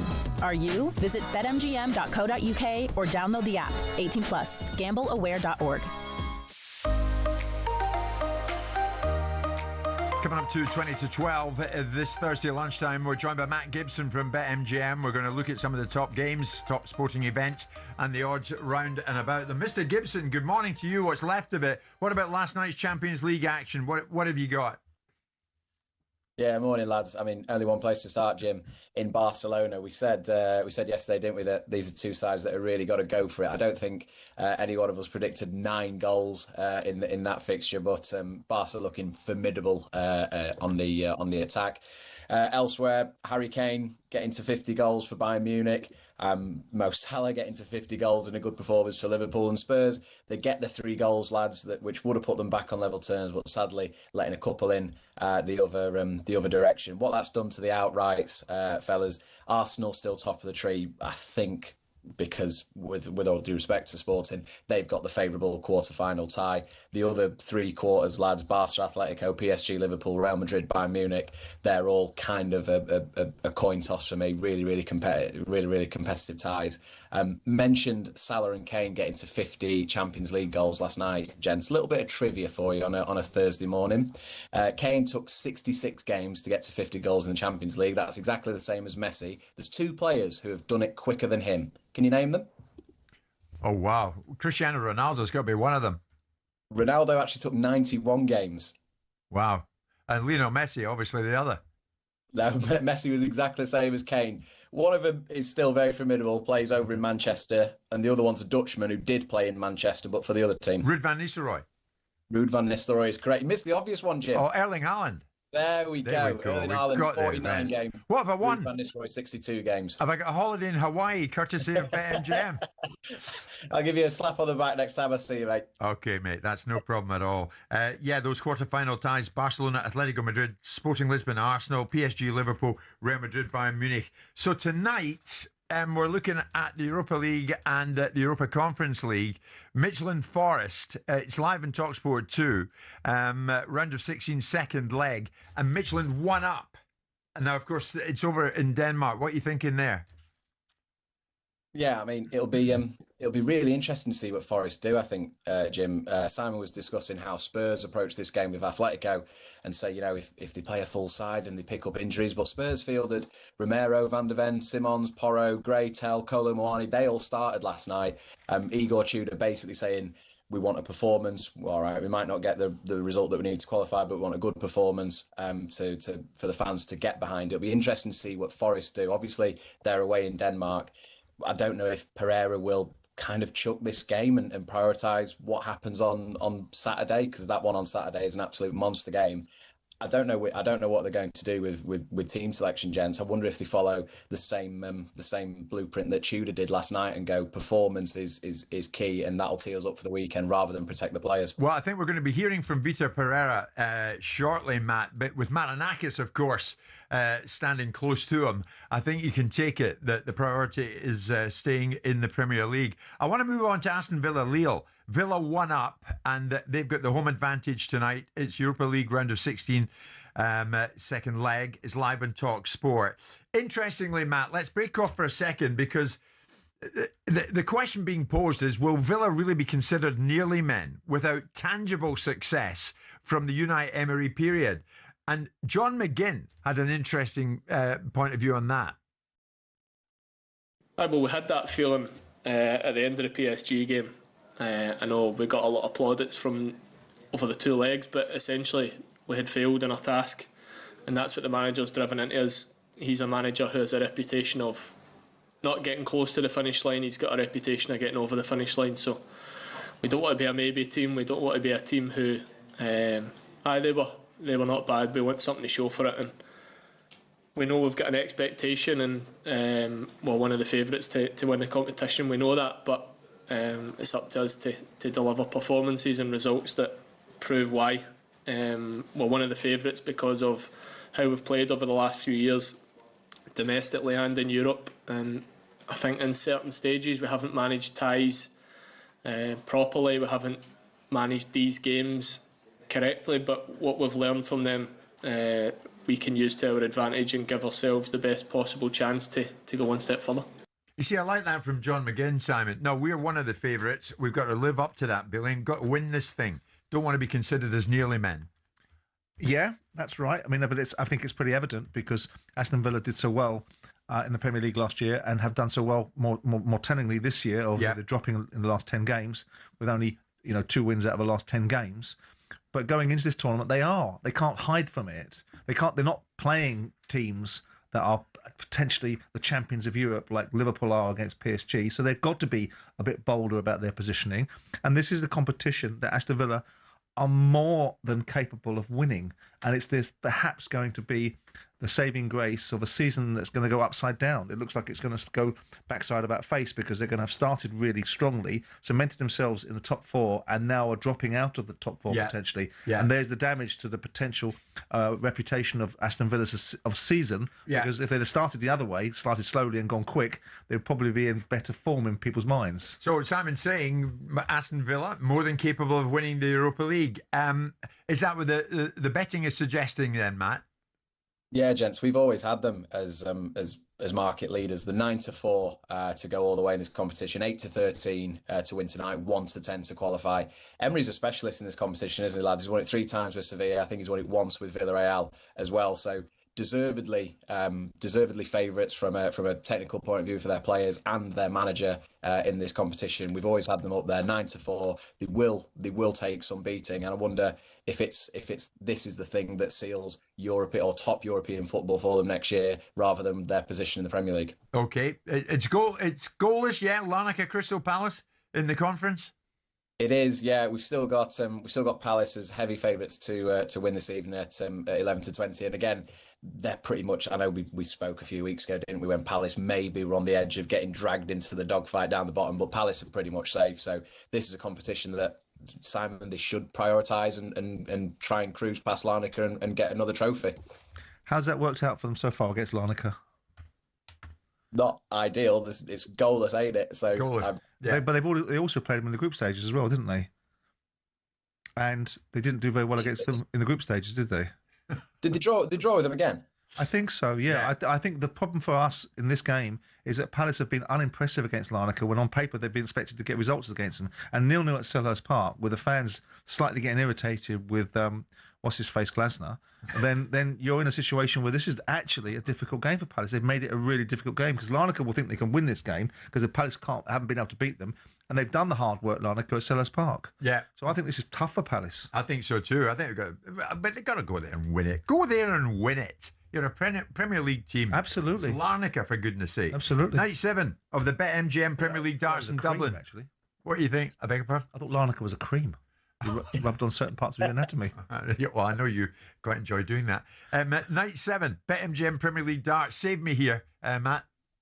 Yeah, we're going over to Dublin this evening. I guess the big news, Jim Van Veen is out due to illness. He was meant to play Van Gogh in the quarters, so the crowd robbed of a decent game there. Van Gogh straight into the semis. He'll play the winner of Bunting versus Littler. Over on the other side of the draw, Rock plays Price, Clayton plays Humphreys. That's a rematch of the final in Nottingham where Johnny Clayton cruised past Humphreys, beat him 6-1, and Johnny Clayton is top of the tree. Humphreys still winless in terms of nights in the Premier League. I think if Humphreys can get past Clayton, lads, 7-2 for him to win the whole night is not far off. Obviously, we'll price up the 9-darter. The last time we were over in Ireland, Northern Ireland that is, we had a 9-darter in Belfast. It's 7-1 to happen tonight, and 2 9-darters which happened in Brighton last year, 80-1. Maybe a Paddy's Week miracle, lads.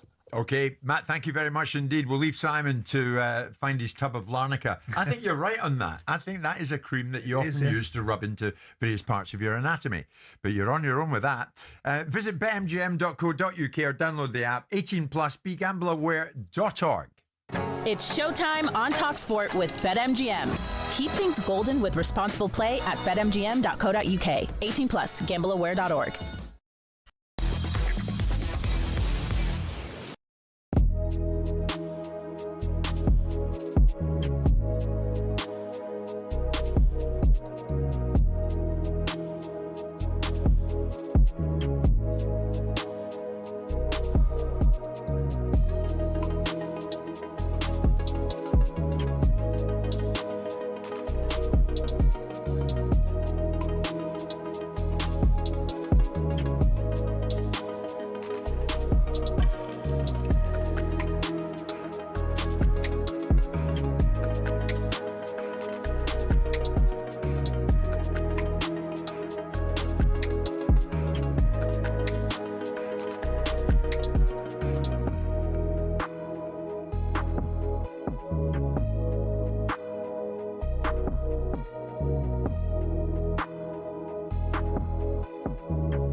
don't know about Barca.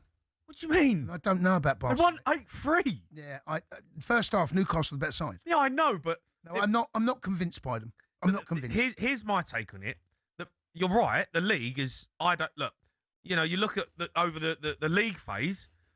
The Premier League teams go, God, look at us. We're just dominating Europe because we're too strong over, yes. you know, an 8-9 game. Yes. How many games you play, right? Yes. But when it comes to the elite level, when it comes to the knockout rounds and the big games against the big dogs, we get found out because our Premier League, really, I don't think the quality is that great. No, it's not It's great. been a set-piece league. Yeah. It's all been about long throws, direct football. And you play against PSG, you play against Real Madrid, you play against Barcelona, Bayern Munich, you know, even Atletico, you know, in Madrid.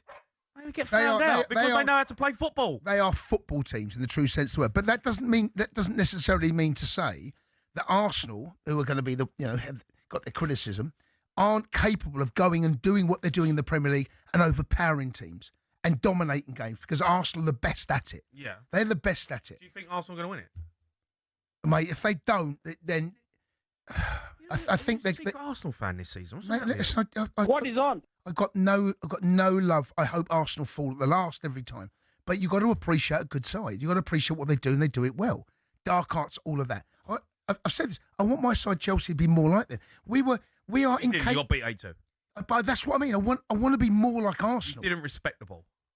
I want to be more like Arsenal, mate.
Spencer Oliver will be coming our way from 12 noon onwards as we talk boxing. There's certainly no shortage of headline stories in that particular sport.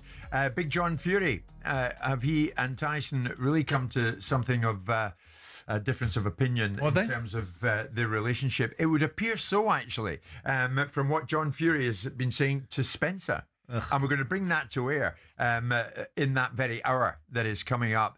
Let me put this to you, though, Simon. I mean, Arsenal make the headlines all the time now. And, of course, in spite of what John Obi Mikel said, they are in the mix to win everything. Yep. Whether or not they do that, whether or not they win 3 out of 4, 2 out of 4. Yeah, maybe it starts this Sunday at Wembley in the Carabao Cup final. I'll be there as they take on Pep's Manchester City. But of course, no need to think what's been one of the headline stories this week. It's been about the wonder kid. And I say wonder kid, there you go. I've just fallen into the trap. 16-year-old Max Dowman. Big things expected of young Max, and he is performing, at a level that have surprised many at the tender age of 16. But we now understand, Simon, that Max Dowman's dad and brother have obtained FIFA agent licenses with suggestions that his family, will manage his career going forward. The family, you won't be surprised to hear, have had approaches from agents since Max's debut as a 15-year-old. That was last August. But they've held out, and now he signed a pre-contract agreement with Arsenal in January, and that will convert into his first pro contract when he turns 17 on the 31st of December. Going forward, it's his father and brother who will represent him. Is that the best way forward for Diamond? I suppose to some extent, from the point of view of having the due care around what's right for the young man, you could argue that. Whether they have the commercial wherewithal, and that's game for. Listen, none of these agents are going to be candidates for Mensa, I can assure you. So they're not exactly, advanced in their thinking. So if you can acquire the same knowledge as they can by experience, then fine. My concern is always, I don't agree with the idea that parents live vicariously through their children. I think it's your job to provide your children's livelihood, not theirs to provide yours.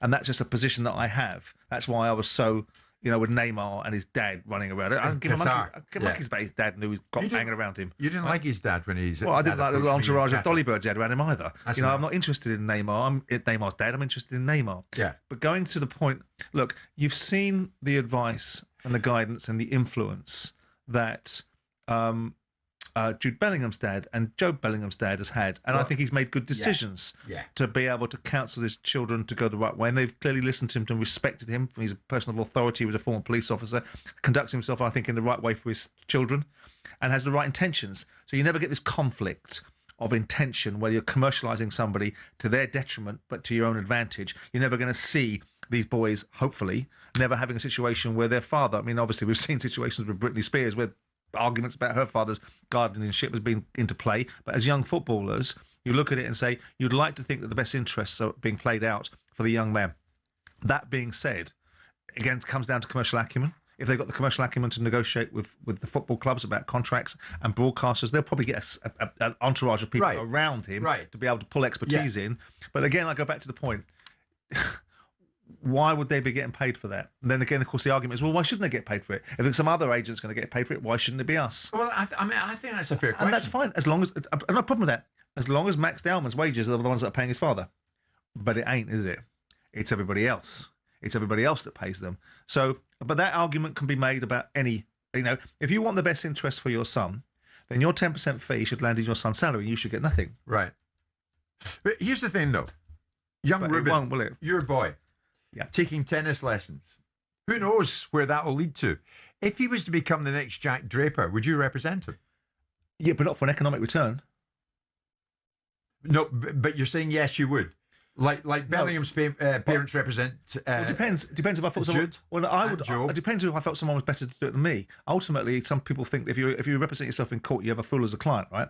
If you're not very good at commercial negotiations, then why would you represent your kid just because you can? What I would like to think I would do is, if I were better than the people around, which, quite frankly, if I wasn't better than a football agent, I'd need to have a good look at myself. Then I would be in a position where I know what both sides of the equation would be. I'd be perfect equation because I've been on both sides of the equation.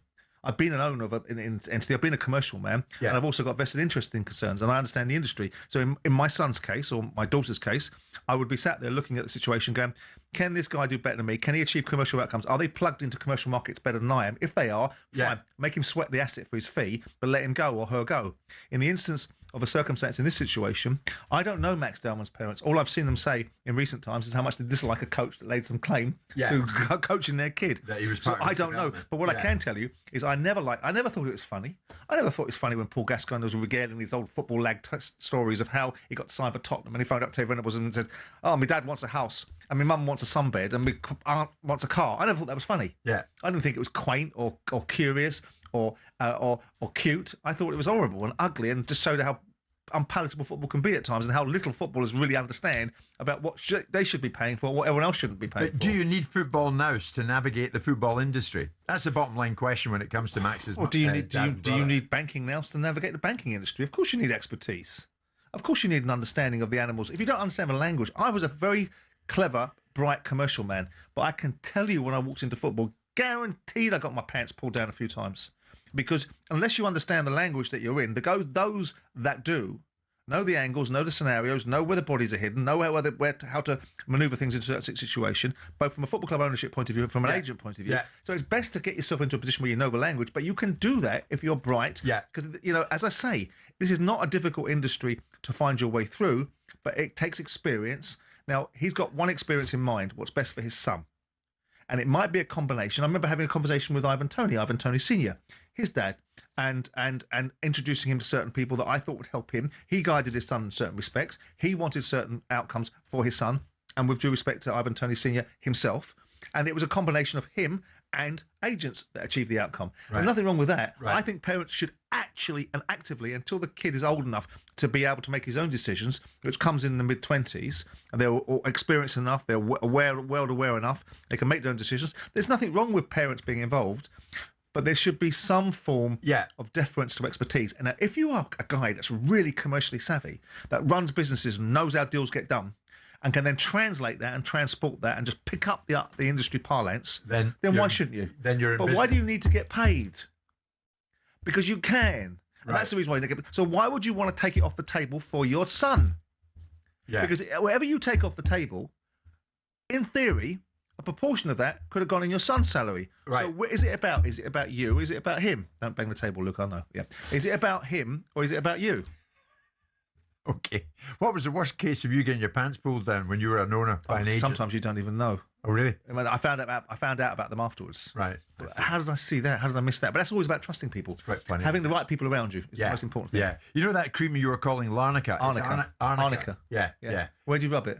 I know where I'd like to rub it as far as you're concerned. Deep heat, I'm thinking about. 12 noon.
Aston Villa, 40 goals. I saw that, mate. That's incredible, Ali. That's the same as Spurs. Wow. Leeds United have scored 37. West Ham have scored 36. But 40 goals for Aston Villa. And yesterday, Watkins, no confidence. When he gets 1v1, he had a chance to get past Maguire, loses the ball. Rodgers was giving the ball away a bit too much yesterday. Buendia offers 0. Leon Bailey comes on, offers less than 0. I know, mate. And a lot of the players that are playing at the moment, Ali, have been at the club for far too long. Yeah. And that was the oldest, by the way, Mr. McCoist. Aston Villa fielded their oldest starting 11 since 2012. Was it really? Yes. I'm loving more than anything. Not even that start. I'm just loving your preparation to know that start, mate. You're all Ali, over it, mate. 29 years of age was the average age of Aston Villa starting 11, and that's not like Villa. No, I know, mate. Abraham comes on, doesn't look like the Tammy Abraham of old. I think they've got a lot of problems, Ali, and John McGinn, big plus while he was on the pitch, him being back. Tielemans might be back after the international break. But when I look at the squad of players that we've got, Ali, Sancho wasn't available last night.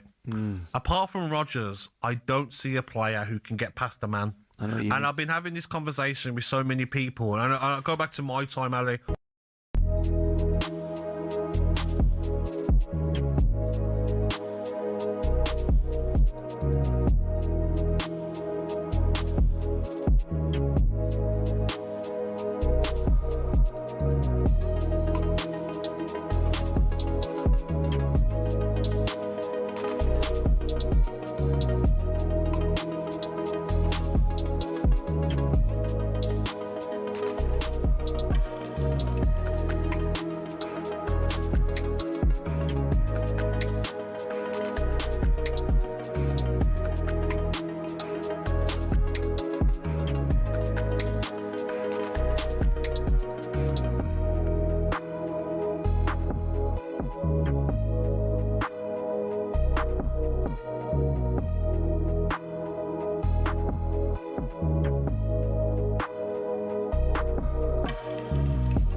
It's the signature tune that many fight fans all around the country have grown to love. Spencer Oliver used to walk out to that introduction, and Spencer Oliver walks into that introduction right here at 12 noon every Thursday lunchtime, live in talkSPORT. Spencer, good afternoon. Good afternoon, Jim. But listen, you're talking about introductions and ring walks. Frank Smith, who's joining us today. Yes. What an introduction you had. You had, the great Mike Buffer introducing you into the ring, and that was when I was your trainer many moons ago. Well, Spencer says we're delighted Matchroom Chief Executive Frank Smith is in our midst and sitting beside his best friend, his new best friend in life, Simon Jordan. We're good. We're on good terms now. Ah, that's Simon good. and I. Yeah. So what was this? Did Buffer introduce you? I had a fight for charity, and this was 8 years ago. And I had Michael Buffer introduce me on video screen. I had Barry in there. I had every fighter we'd ever, we promoted. I thought it was a good idea at the time until I walked out and thought, if I get knocked out and chinned in this, it could be quite embarrassing. And you were in a hiding to nothing, really. You were trained by Spencer, as we understand. Yeah, he's a very good trainer. Really? I must say, he got me in the shape of my life. And he got a first round KO, let me tell you, by the way, as well, after a big onslaught from George Gilby. Yeah. Former Gogglebox star. Threw 200 punches in a minute. And you soaked up about 198 of those. Yeah.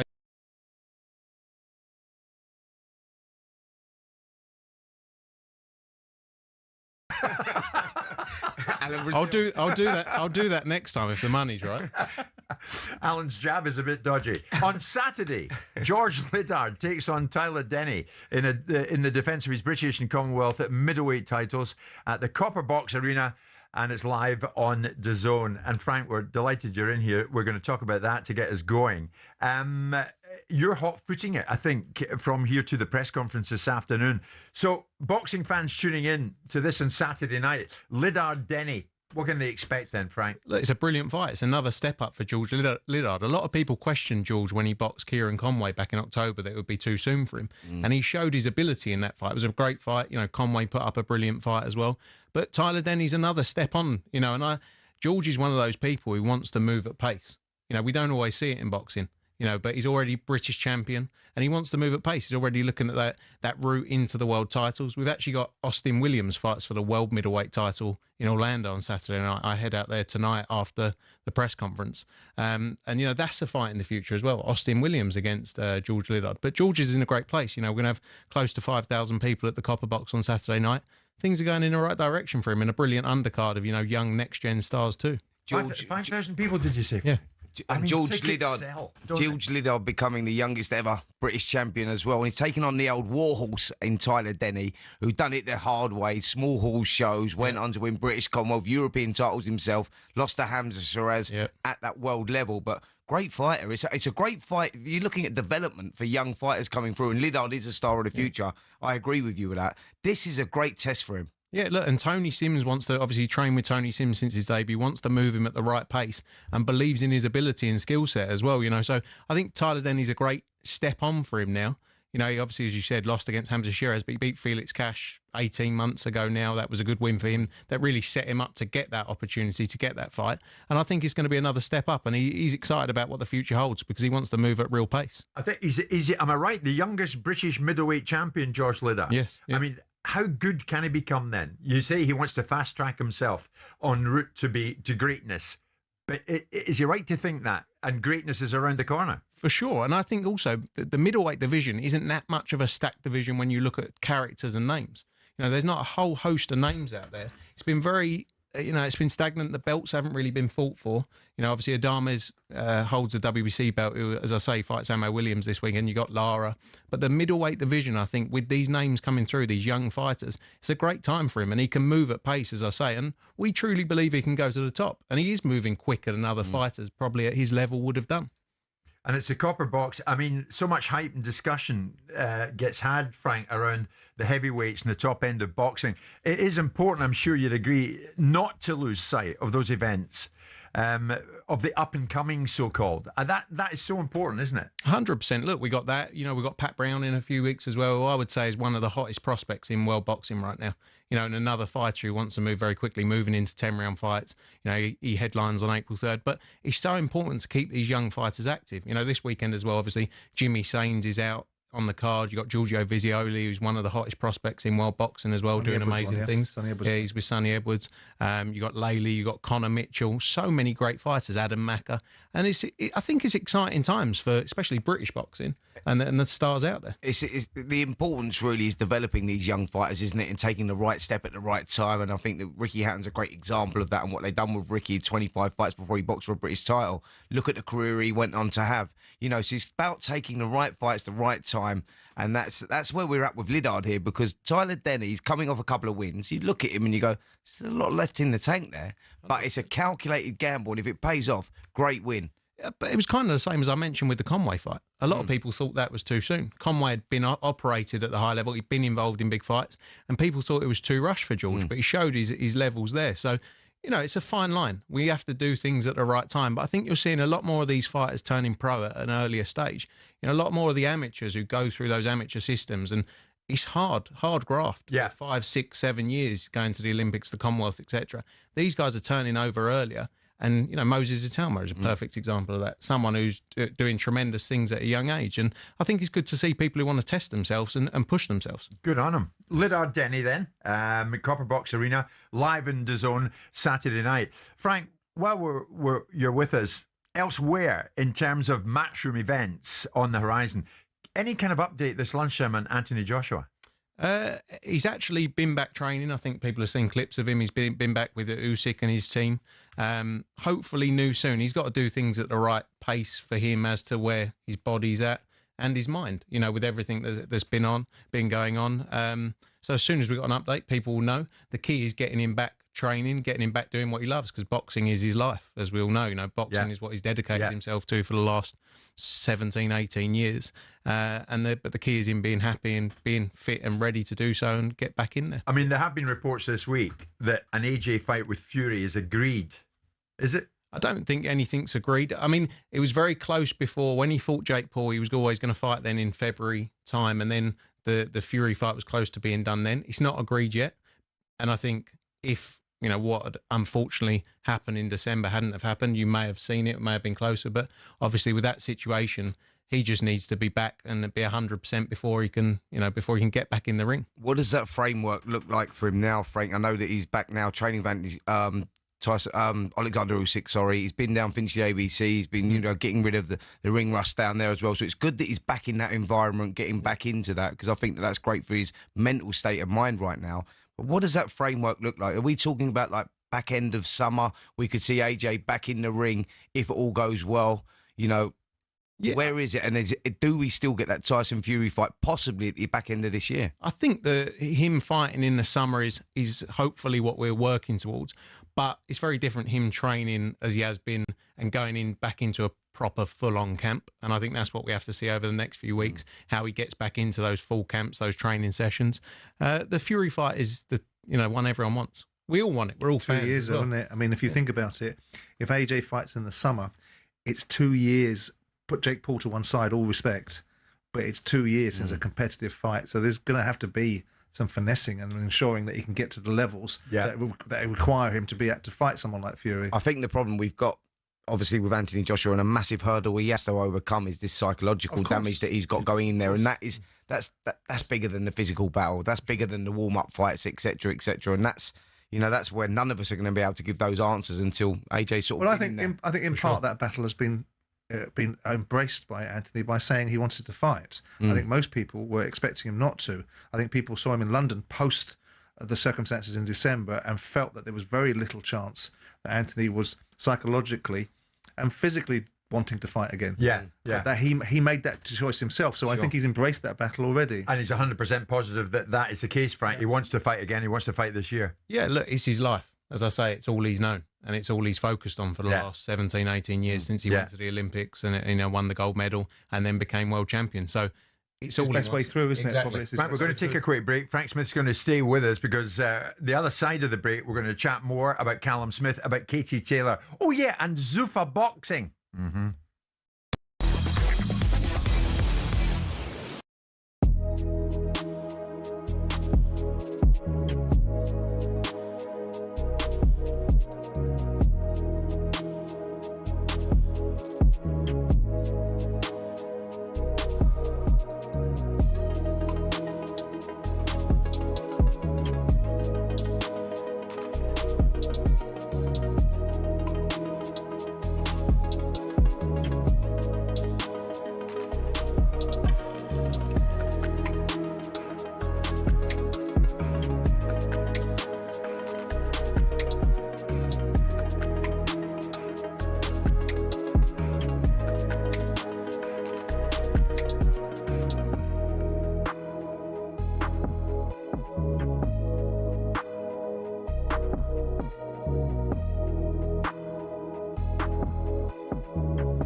How have they gone from Club World Cup champions to men against boys? Because that's what that was. Well, some would argue that was a game where PSG were not the PSG of the cup final that they played 2 months earlier in the Champions League, or a slightly under-aroused PSG that might have not been as motivated by this tournament. Danny will have you believe that this is a meaningless tournament that has no merit in it whatsoever. So when you're comparing the efficacy of a World Club Championship against the deep-seated meaning and the orthodoxy of the Champions League, you might be comparing apples with oranges.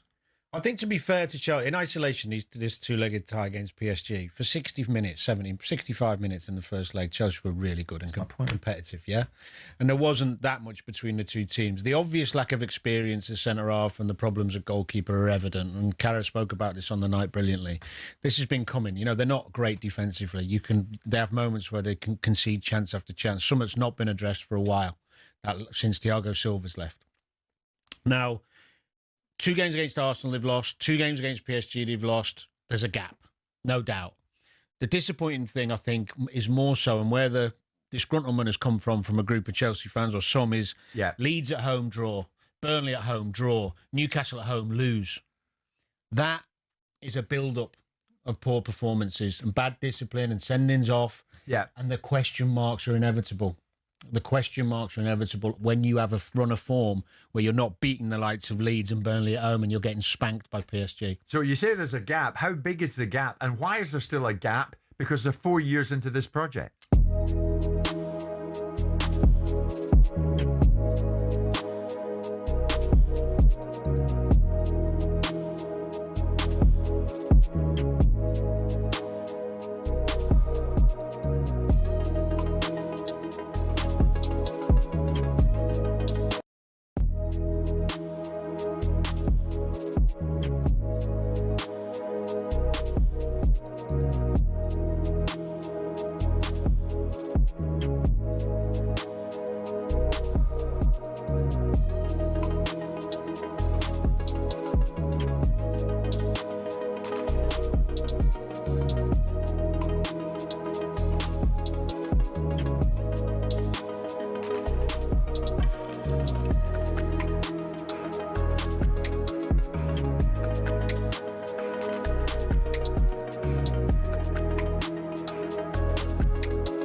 Thursday lunchtime, and we are talking boxing live on talkSPORT. If you want to watch the show, and many fight fans are doing that right now, you can watch us live on YouTube, even Prime Video, wherever you want to watch the show, you can catch it live. Spencer to my right, Simon to my left, and I'm delighted the chief exec of Matchroom, Frank Smith, is still in studio with us, heading off out to the USA later on, but that's kind of life you guys lead, Frank. Either in a studio, either at the side of a boxing ring, either sitting on a plane going somewhere. Here's the thing, Callum Smith. Simon, you're a big fan of Callum's, I think. Are you not? Yeah, the Smith family in general. I know you work in top boxing with Paul. Callum Smith and David Morrell will fight for the WBO interim light heavyweight belt on April the 18th in Liverpool. Can Callum build to a world title opportunity again, do you think, Frank? Yeah, I believe so. The light heavyweight division is another one that's been a bit delayed, really, with the Bivol-Beterbiev situation, you know, trying to make that rematch. Obviously, Bivol, undisputed champion, one of the belts vacated earlier in the year to allow the fight for it. This one, the WBO interim. Callum wants to become world champion again, a full world champion, and he deserves that. But he's got to come through David Morrell first. You know, ideally, this would have been for a world title. But, you know, I think when you see what Callum did in the Boazzi fight, you know, it was a tremendous performance, and what a win for him there. And he showed how much he's still got in that fight. You know, Morrell is a quality operator and a fighter that not a lot of people wanted to box. So, you know, I think a world title shot is there. Callum's got to come through it, but a proper fight in Liverpool on April 18th. Yeah, I think that he proved that he still belongs at world level, because that was the big question mark, wasn't it? I think a lot of us, I even thought that Boazzi would have just be a little bit too fresh, and I questioned the desire and the ambition still of Callum Smith at that level, and he proved that he's still got it, you know, in heaps and bounds. But going in against David Morrell, a guy who's been a little inactive, if I'm honest. He only lost to Benavidez, and no disgrace in that. He won rounds in that as well. Top class operator, great fight this one, and it is a shame that it's not a world title, only interim world championship on the line, but you never know that, you know, they could get elevated after that. Depends what happens with the rest of these titles. Frank, it's not just boxing, fighting in the ring. Outside it, it's got tasty, hasn't it? Frank Warren is suing Sella. Dana White and Matchroom's Eddie Hearn. Of course, Frank works very closely with Eddie. They've been exchanging words. Are the traditional big promoters a bit rattled by the new kids on the block? Zuffa. I'm just glad Dana's not coming after me, to be honest. I'm glad he's picking on Eddie at the minute. No, look, it's interesting times. I said it the other day. Every few years in boxing, someone comes along with a heap load of money and comes in and sort of changes up the sport. This time you've got real operators doing it in the TKO group. I was going to say, this isn't just anybody. They're tremendous at what they do. Dana is a very outspoken character, a very vocal character. And I think it's good for us that he's going for Eddie, because he's talking about him every week. You know, he can't keep his name out of his mouth, which is good. The back and forth is good. And it's something we're very much used to. It's going to be interesting to see. I don't think it's a clear picture as to what Zuffa is yet, though, in truth. Because one day it's about, we're not about the belts, we're about ourselves. The next day, we want the IBF title for Jaya Pattaya. The next day, it's a league. Like, I think there still needs some clarity as to what it is, but great times. They obviously got a new deal yesterday with Sky. Yeah. And competition is brilliant for the sport. Well, that's the thing, Frank. I mean, Simon, they're not exactly standing still. As Frank says, Zuffa and Sky signing a broadcast deal. Have they well and truly planted their flag in the UK? We'll see. I mean, ultimately, their two biggest fights have been very underwhelming. I mean, you can't seriously suggest to me that, irrespective of how elite Jaya Pattaya may be, fighting Brandon Clanton for a Zuffa belt means anything to anybody besides the bank balance of Jaya Pattaya, potentially, as opposed to what he might have got somewhere else. And bringing in Conor Benn, and I'm not going to open a wound with these guys, against Regis Prograis, you know, is getting the best match fighter a few quid, other than getting some credibility for what you have. Look, we'll see. The more that boxing operates centre stage, the more broadcast deals, the more fights that are put on, the better the ecosystem is. It keeps people honest. It keeps the top promoters having to be top promoters. People can't get lazy. Dana makes a lot of noise. That's what he does. If you dig into what he says, there's not a lot of substance behind some of it. You talk about the idea that he keeps on trotting out the same sentence. I took, when I built UFC, all the best things I liked about boxing or things I loathed. Well, that's fine. You had a landscape that was very different in UFC. You had a sport that was on its knees with no real competition, and you created it almost from the earth up. It's not the same here. That's not suggesting you can't do it with Turkish Al Sheikh's money, but it doesn't mean it's a straight line. Well, as you know, Frank, of course you know, they've moved in, and what do you know? They've taken Conor Benn from you guys, and that is that. In a bit of a tit-for-tat move, it would seem to many, you've moved for UFC's Tom Aspinall. Were you and Matchroom a bit hypocritical, crying about loyalty when it came to Conor, Frank? No, not at all. I was very open about my position with Connor. I said it is what it is. We move on and we focus on the positives. You know, when it comes to Tom, we're his advisors, you know, like a management agency. We're not, he's got a contract with UFC. He's not joined Matchroom. He's a UFC fighter. He's a UFC heavyweight champion of the world. And I don't spend too much time focusing, again, on the Connor piece. It's the first time I've been asked about it for a few days. Apart from my mates, everyone I see, they go, what about Conor Benn? So I've had a few days off of that. I think it's interesting, the Dana piece, though. It's like, you know, it's like beating up babies, what we've done. They haven't done anything. They've been hosting it in a garden, basically, with 300 people watching with no atmosphere. Well, everybody's taken a step back, though, and watched as it materialised that Conor Benn went from you guys to Dana White. And, of course, it wasn't lost on Ben Shalom, one of your promotional colleagues, of course, boxer, on the topic of loyalty. And laughing about it and enjoying it and blowing it up. That whole Whittaker signing was all about Ben Shalom. Ben Shalom, he did a terrible job. He's this, he's that, whatever. There's no loyalty. Show me the money. And then he gets done to them and they're all crying and talking about loyalty. But Ben, do you... Loyalty. Do you... Loyalty. Frank Smith... and I hate saying his name because he's Eddie's runner, chose Conor Benn over his own brother-in-law and then wants to talk about loyalty. Like, honestly, I don't even, when I'm seeing it, I'm almost like in shock. And then I'm seeing the pundits and the guys working in and around Matchroom suddenly outraged, suddenly... This can't happen. But it's been happening on their watch for years. Suddenly that can't happen. I was absolutely... I found it bemusing, and I'm still waiting for someone to come and tell me it was a parody. This was all a joke. You're not Eddie's runner. What's all that about, Frank? I'll do anything. I'm not ego. There's too many egos in this business. I'll be called a runner all day long. I'm happy. I think it's honourable that you still give him a shot on on your show. I think it's very nice that you have former promoters in it. But to his point, though, he is trying to make the point that it's a giggle that loyalty being the strap subject and you guys being up in arms about Conor going to Dana White, whereas it could well be argued it's worked in the other direction on many occasions. Yeah, but again, like I said with the Conor Benn situation, I said it is what it is. I don't think you can compare the Ben Whittaker situation to Conor Benn. Just being honest, we had 10 years with him and we went through what everyone knows. We don't have to go over it. Everyone knows what we've been through. It's very different. Fighters come and go. That's the truth. Fighters will leave us, they'll go somewhere else. Fighters will leave Ben, they'll go somewhere else. Fighters will leave every promoter. The one thing, I do have to come back on the piece about loyalty with Chris, my brother-in-law, obviously. People have this perception. Chris has never had tried to have a conversation with me in 10 years of being with his sister. So I don't have loyalty to him, just like he has no loyalty to me, if that makes sense. He owes me nothing. I owe him nothing. But people have a perception that I did a load of things wrong in the whole situation, which is fine. But the truth is that he doesn't owe me anything. I don't owe him anything. So we don't have that kind of relationship, because that's an easy thing for him always to say. Loyalty, look what he did to his brother-in-law, So I'm a loyal character, and I won't let what happened change the person I am. I'll do right by people, and I'm not sitting there crying. Like, it is what it is. We move on. We're positive. Let's go and focus on building the business we've got and building the fighters we promote. You've got to go, haven't you? Lidard Denny awaits the presser, and then you're off out to the US. Off out to the US, world title boxing on Saturday night as well. That's what we're doing all over the world. It's exciting times. I'm enjoying it. I'm enjoying the competition. I'm enjoying the sport more than ever.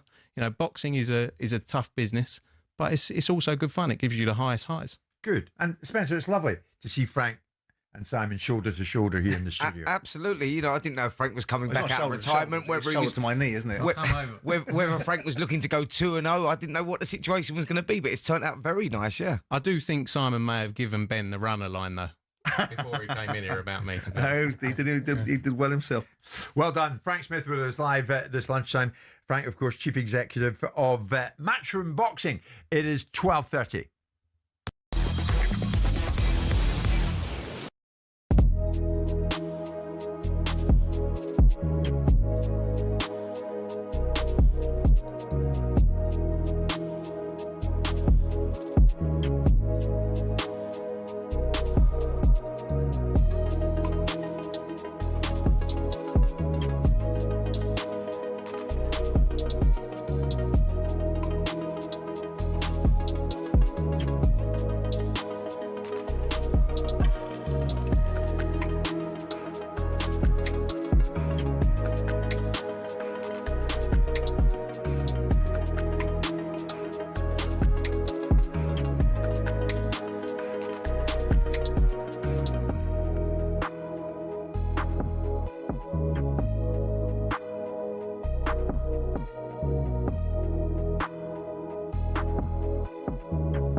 How do you feel that Jamie's wearing your mask? How do you feel about that?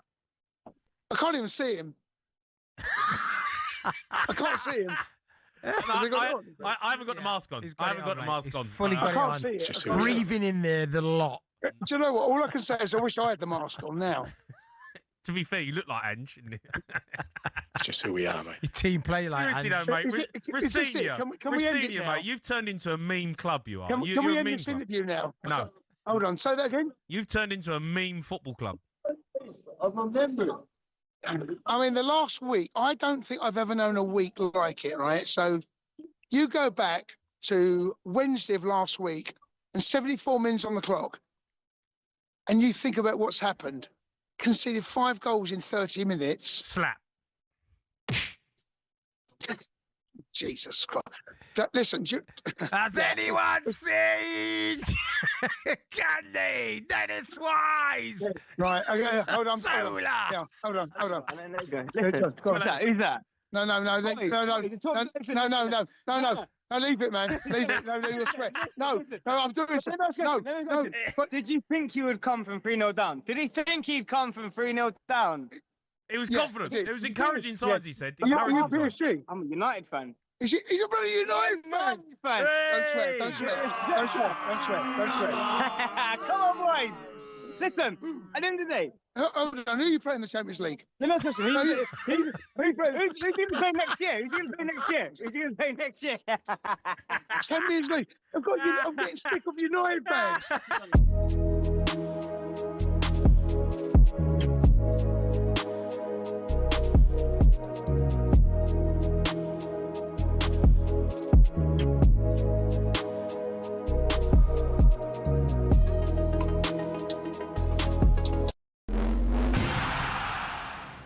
Liverpool's Champions League winning midfielder Didi Hamann says we didn't learn much about Slot's team last night. Poor Galatasaray were beaten 4-0 at Anfield. Didi Hamann says he agrees with talkSPORT's Danny Murphy. I think it's far from certain that he's a manager next season because the football so far has been below par for too long. Meanwhile, Adrian Durham's comments about Eddie Howe needing to hand in his resignation reached the Newcastle away fans at the Camp Nou. One of the supporters brought it up, they had it on their phone there, but that certainly isn't the feeling amongst myself, amongst the press, or amongst right-minded thinking supporters. The Daily Mail's Craig Hope says Newcastle are in a good place despite shipping 7 goals. Eddie Howe's already looking ahead to the derby with Sunderland, and that's live on talkSPORT midday on Sunday. And Spurs have a massive game with Nottingham Forest. Here's how former boss Gus Poyet described the relegation 6-pointer. World Cup final. Simple as that. Yeah. Yeah, for me, yes. I know what Tudor said, and I respect his opinion. You know, there is more games, but this one is massive. There's more at talksport.com.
Boxing update on talkSPORT with DAZN, the global home of boxing. Sign up now at dazn.com/boxing.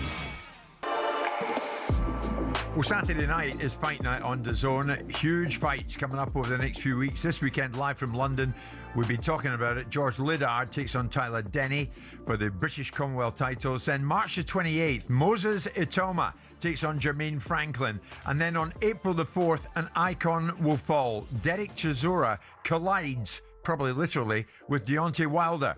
And both fighters' 50th fights of their careers. Sign up to DAZN Ultimate now. Get access to every punch, every knockout, and every moment. Simon, you are heading off out at 2:15, so let's get a move on with this. Spencer Oliver in studio with Simon and myself this lunchtime. I think I'm right in thinking you were in the company of top journalist Charlotte Daly yesterday, and you met up with Tyson Fury's dad, John Fury. What happened? Yeah, we did. That's out on the Playbook Boxing YouTube channel right now, actually, that interview. And yeah, we met up with John Fury. Didn't know what we was going into, what it was going to be. You know, with the theatrics of the press conferences that we see with John, we didn't know what we was going to get, but we actually got a very emotional side of John Fury, an angry side when we were touching on certain things, and he was talking about his relationship with Tyson Fury and how it's completely broken. It's gone. Sugar Hill being a useless trainer, and, you know, he was very vocal about the people that are in and around Tyson. He didn't like the fact that Tyson was still boxing. He said after the trilogy with Deontay Wilder, he felt that his son was a shot fighter at that level, and, you know, health over wealth and all that sort of stuff, and he didn't take any of that advice on board because Tyson's ego was sort of in the way, and he was saying, like, at what cost? There was an emotional side to him, like where he was talking from a father's point of view. Yeah, very deep, very powerful interview. Okay. I mean, a lot of the time, Spencer, and I'm sure many people will agree, when you hear John Fury, you think, well, should I believe what I'm hearing? So let's have a listen to it. Let's dip into a bit of this. Spencer and Charlotte Daly in conversation with John Fury. You're very honest, and you always have been when you deliver. I'm not trying to kid anybody. Yeah. But what has that done to your relationship with Tyson? If you're honest, destroyed it completely. Yeah, because I don't have that. I don't want any money. I'm Sotty on camera. I've not took £10 of my son in my life. What he's got, good luck to me. Our culture of people, we give to our kids, we don't take. I've got nothing, and I'm happy having nothing. But I've got my health and I'm alive. That's more than it. I've got two brothers, stone dead, 50 and 52. So I'm a lucky man. But it took a long time to get in there. A lot of thought, a lot of hard work, a lot of dedication. And don't forget, who built his story when he was a kid? He didn't build it himself, did he? Me, his father. And he hasn't showed me enough respect to say, you know what, my dad could be right.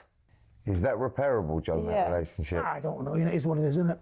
Does it need to be post-boxing? What? Do you think the only way that you'll reconnect is once boxing is no longer in the picture? No. Listen, if, God do forgive me, things happen when they shouldn't happen, it's his own fault. He's 38-year-old, but if your father was telling you for your own good, where your family's at stake, your children's at stake, and you don't need all this you got note to prove, and you're being an hero. What do you think that'd do to your father? Yeah. Do I want to see my son in your position like he was a few years ago? No. Yeah. Well, you can watch the full interview on Playbook Boxing's YouTube channel or listen on Spotify. So, Simon, I'll get you in a second. What's your takeaway from that? Did he just decide to open up to you about this? Because it seems a lot has happened between him and Tyson.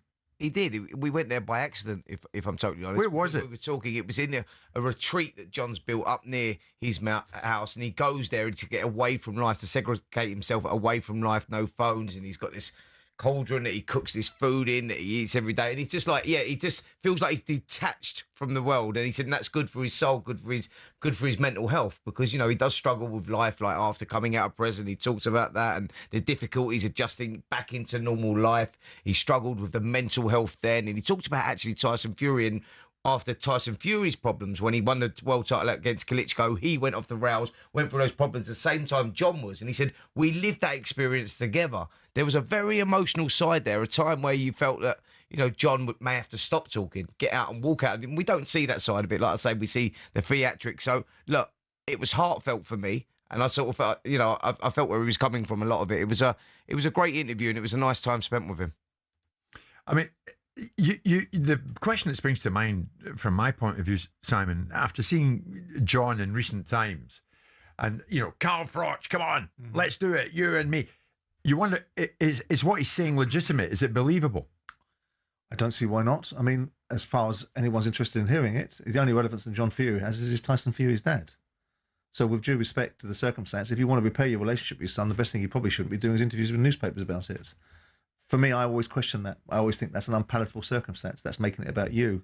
If you want to repair your private relationships, you repair them in private, not in the public domain. John, on the times that I've met John, I found him to be engaging and charming. But there's other times when I've seen him whether it's an act or curated or whatever, it's boorish, it's unpalatable, it's unpleasant. When you headbutt Ukrainians in front of Saudi royalty and behave yourself in a way that's not particularly appetizing, you get judged by it. So with due respect to the fact it's a scoop for these guys, I'm not hugely interested in John Fury's outlook and opinion. I think the interesting side of this is, because you're right in what you say, Simon, and he said it himself in this interview, and this is a part one of 3 different bits of the interview. We've done one outside, but this was the bit that we took the juicy part about Tyson Fury. There's a lot more to it than just that. But, if you take all that away from it, strip it back, and you see the real John Fury, and I think that's what people don't see. And like I said, everything that he does is calculated. He said, look, that's a bit of fun and games. I understand the game, the social media that we live in, bursting in on press conferences, get all that. But he started talking about Tyson and where he thinks he's at in his life and that he shouldn't be in the boxing ring anymore. He feels that he's got life, he's got a wife, he's got lovely kids, and but that's Tyson's choice. And he's talking from the fatherly side of things. And I understand that, but it's the same conversation with Chris Eubank Senior then. And everyone made the conversation that Chris Eubank Jr. is a man and can make his own decisions. But did Chris Eubank Sr. prove to be right? If you look at Junior's last performance, you go, you do have to worry about a kid. But everybody knew that was the case. But ultimately, in real respects, if you're 37 years of age, you've got children of your own, there is an element of you have the right to make your own choices and you have the right to disagree with your father, because what John was saying in that little clip that I saw is, how did you think it makes your father feel? And then Chris Eubank Senior, with respect, that's the dynamic between you guys. Yeah. And if he continues to fight and want to fight, then you should respect your son's wishes. Yeah. Does John want to heal the rift? I think deep down he probably does. He didn't say that he did there. He said it is what it is, and it's done. I think that John's big concern for all this, my reading of this whole thing, was the trilogy that he had with Deontay Wilder will go down as one of the greatest trilogies in heavyweight boxing. Where his son went through and took a lot of punishment. He said, look at Deontay Wilder now, a shell of his former self. And he said, let me tell you, my son is as well. Had my son not gone through that trilogy, he would have beaten Usyk. And that's a debate that's still open. But he's saying it took a lot out of him. I don't want to see my son still boxing now because I know the consequences. And that's why he referred to me and said, look at you and what you went through. I don't want my son to be in that position. I don't want him to get injured in the ring. So that's what I'm saying. The humane part of him was coming out there. The emotional side to him was coming out. But you believe there really, truly is a rift, Spencer? Because it's weeks ago that John Fury turned up at the Tyson Fury Mahmoudov press conference and was shouting the odds. There's a rift. For sure. When I was literally sitting there interviewing him, looking into his eyes, you could see the emotions. His eyes were welling up when he was talking about his son and the relationship and how it totally ripped apart and broken. It was quite sad. Okay. Mr. Jordan, head off out. And I'll speak to you soon. Spencer and I are staying put because from now until 1 o'clock, we're going to be highlighting this next month. April the 17th, to be precise, Pro Project Promotions bringing together their second charity boxing night. Former footballers get into the ring and fight each other. That's coming next.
is getting it tonight. A shocking week for the Chelsea. What do you mean? Pumped. They got slapped by PSG. What do you mean? Got slapped by Newcastle. And then got slapped with a transfer ban. What do you mean? It's been a slapping week. Slap, slap, slap, slap, slap. Chelsea, slap. Get your calls in, you want to have your say. 03 717 22 33 44.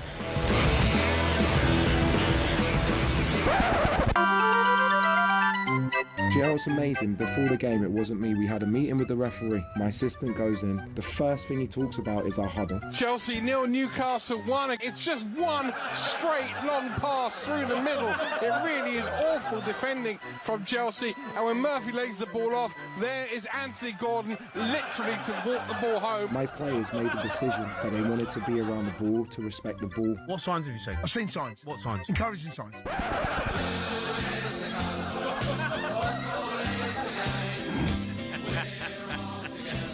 What's happening? Hello, mate. How are you? I'm all right. I've had better weeks. Yeah? What happened? Not going to lie. What happened? Do you know when you know things are bad? Is where Spurs pick up a point and got beat by 5-2 in the middle. Don't worry about me, mate. And you lot have had a better week than Chelsea. Don't worry about us. What happened at Chelsea, That's mate? when you know things are bad. What's happened? Well, you know, so it happens, mate. Bad weeks happen. No. That's a bad week.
Win a VIP trip to the British Grand Prix on talkSPORT. Now, listen up, F1 fans. We're down to the second last day. We want to send you and a mate to Silverstone July the 5th for the British Grand Prix.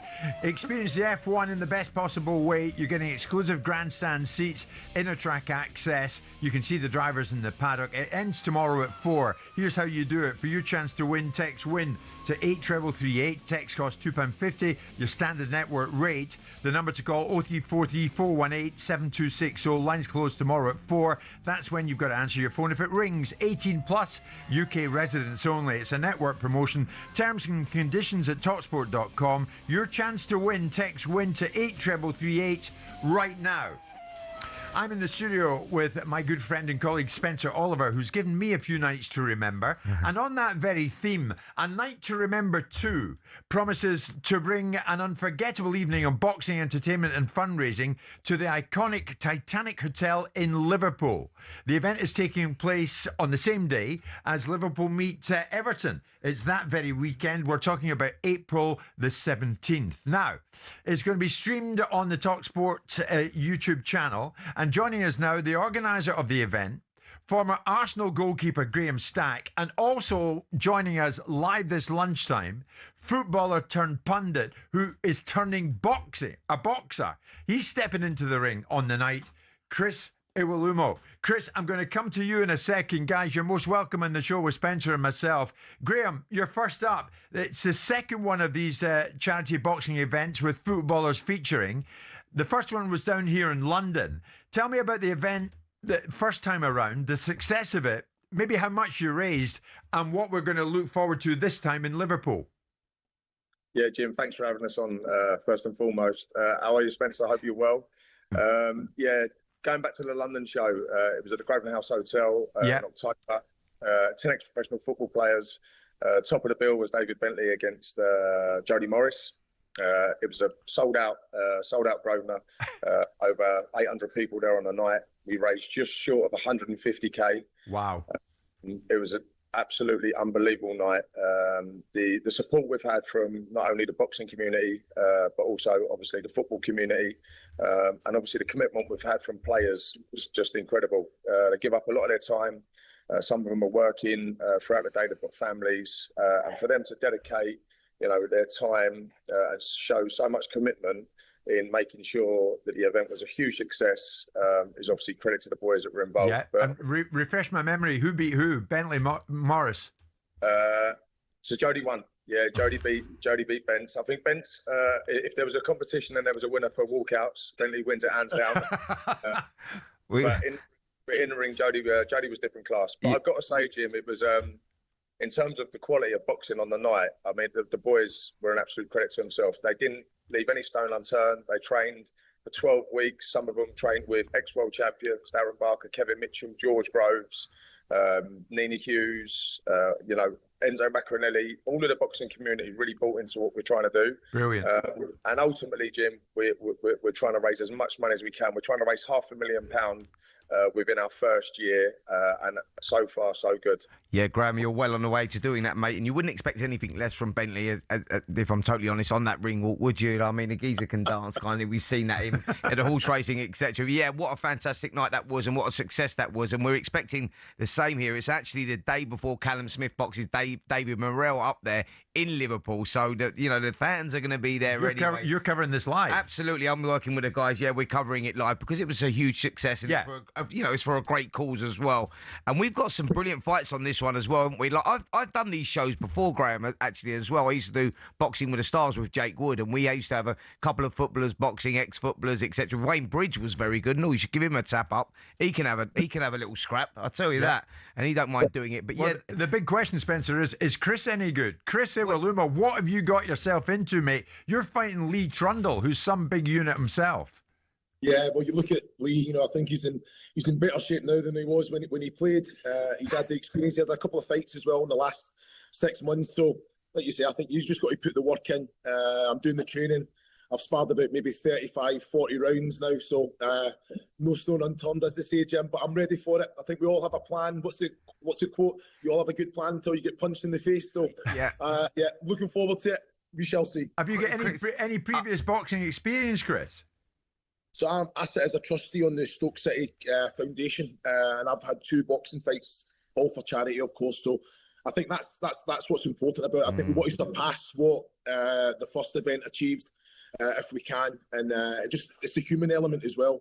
I think gives the footballers a kind of purpose, a little bit more of a strategy, a kind of a programme to follow, something to aim for, and that mindset. We're all winners. That's why we were in our career, and we all want to go out there and win at the end of the day as well. But you all have to put in the work to get that just rewards. And that's what it is, Chris, isn't it? It's that mental discipline, because you're coming from that sporting background. We've seen, previous fighters like Curtis Woodhouse, who's got a boxing show going on the talkSPORT Boxing YouTube channel on Saturday night, actually, up north. And we got one down south as well. But you see these ex-footballers, Leon McKenzie's another one as well. They're very good at translating from football into boxing, because it all comes down to that mental side of things, the psychological side, the discipline and all of that. And you guys tick the box. That's why I think ex-footballers become good boxers, and it is all about keeping those emotions intact in it. I mean, the odd one loses it. And we do see that. What's the approach against Trundle then, Chris? My money's on you, mate.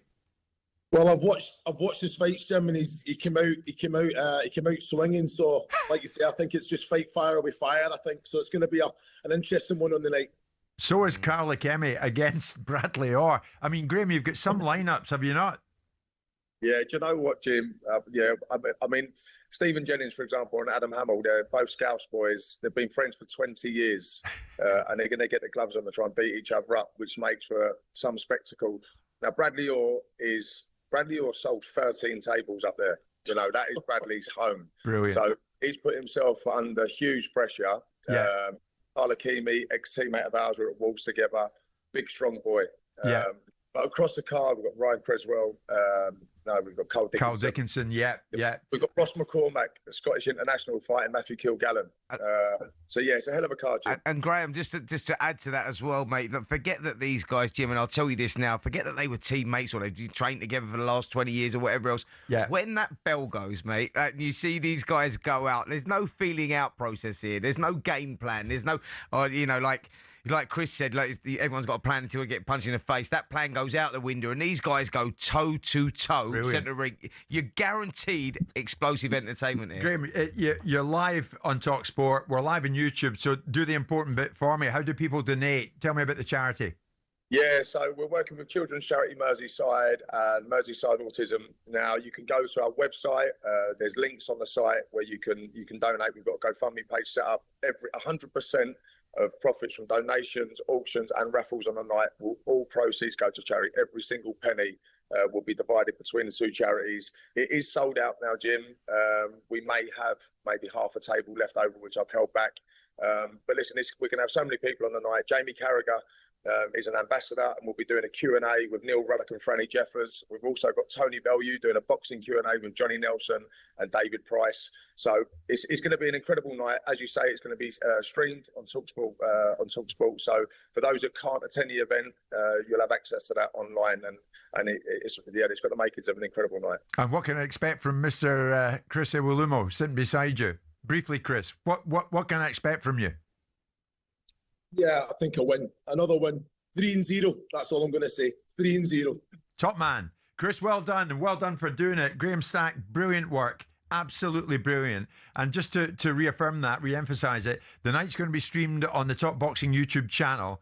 And we're delighted about it. Spencer's going to be up there. And it's the night before Callum Smith. Yeah, absolutely. It's that same weekend, and it's Merseyside Derby weekend as well, Liverpool-Everton, so it's some weekend. It certainly is, yeah. Massive night of boxing there up there for Callum Smith as well, going in against David Morrell for the WBO interim light heavyweight title. So we're looking forward to that. Yep, huge night, huge weekend, actually, of sport up there in Liverpool. Absolutely. Well done, Spencer. Well done for doing it. That is then, and this is now, and now, Thursday lunchtime, it's 1 o'clock.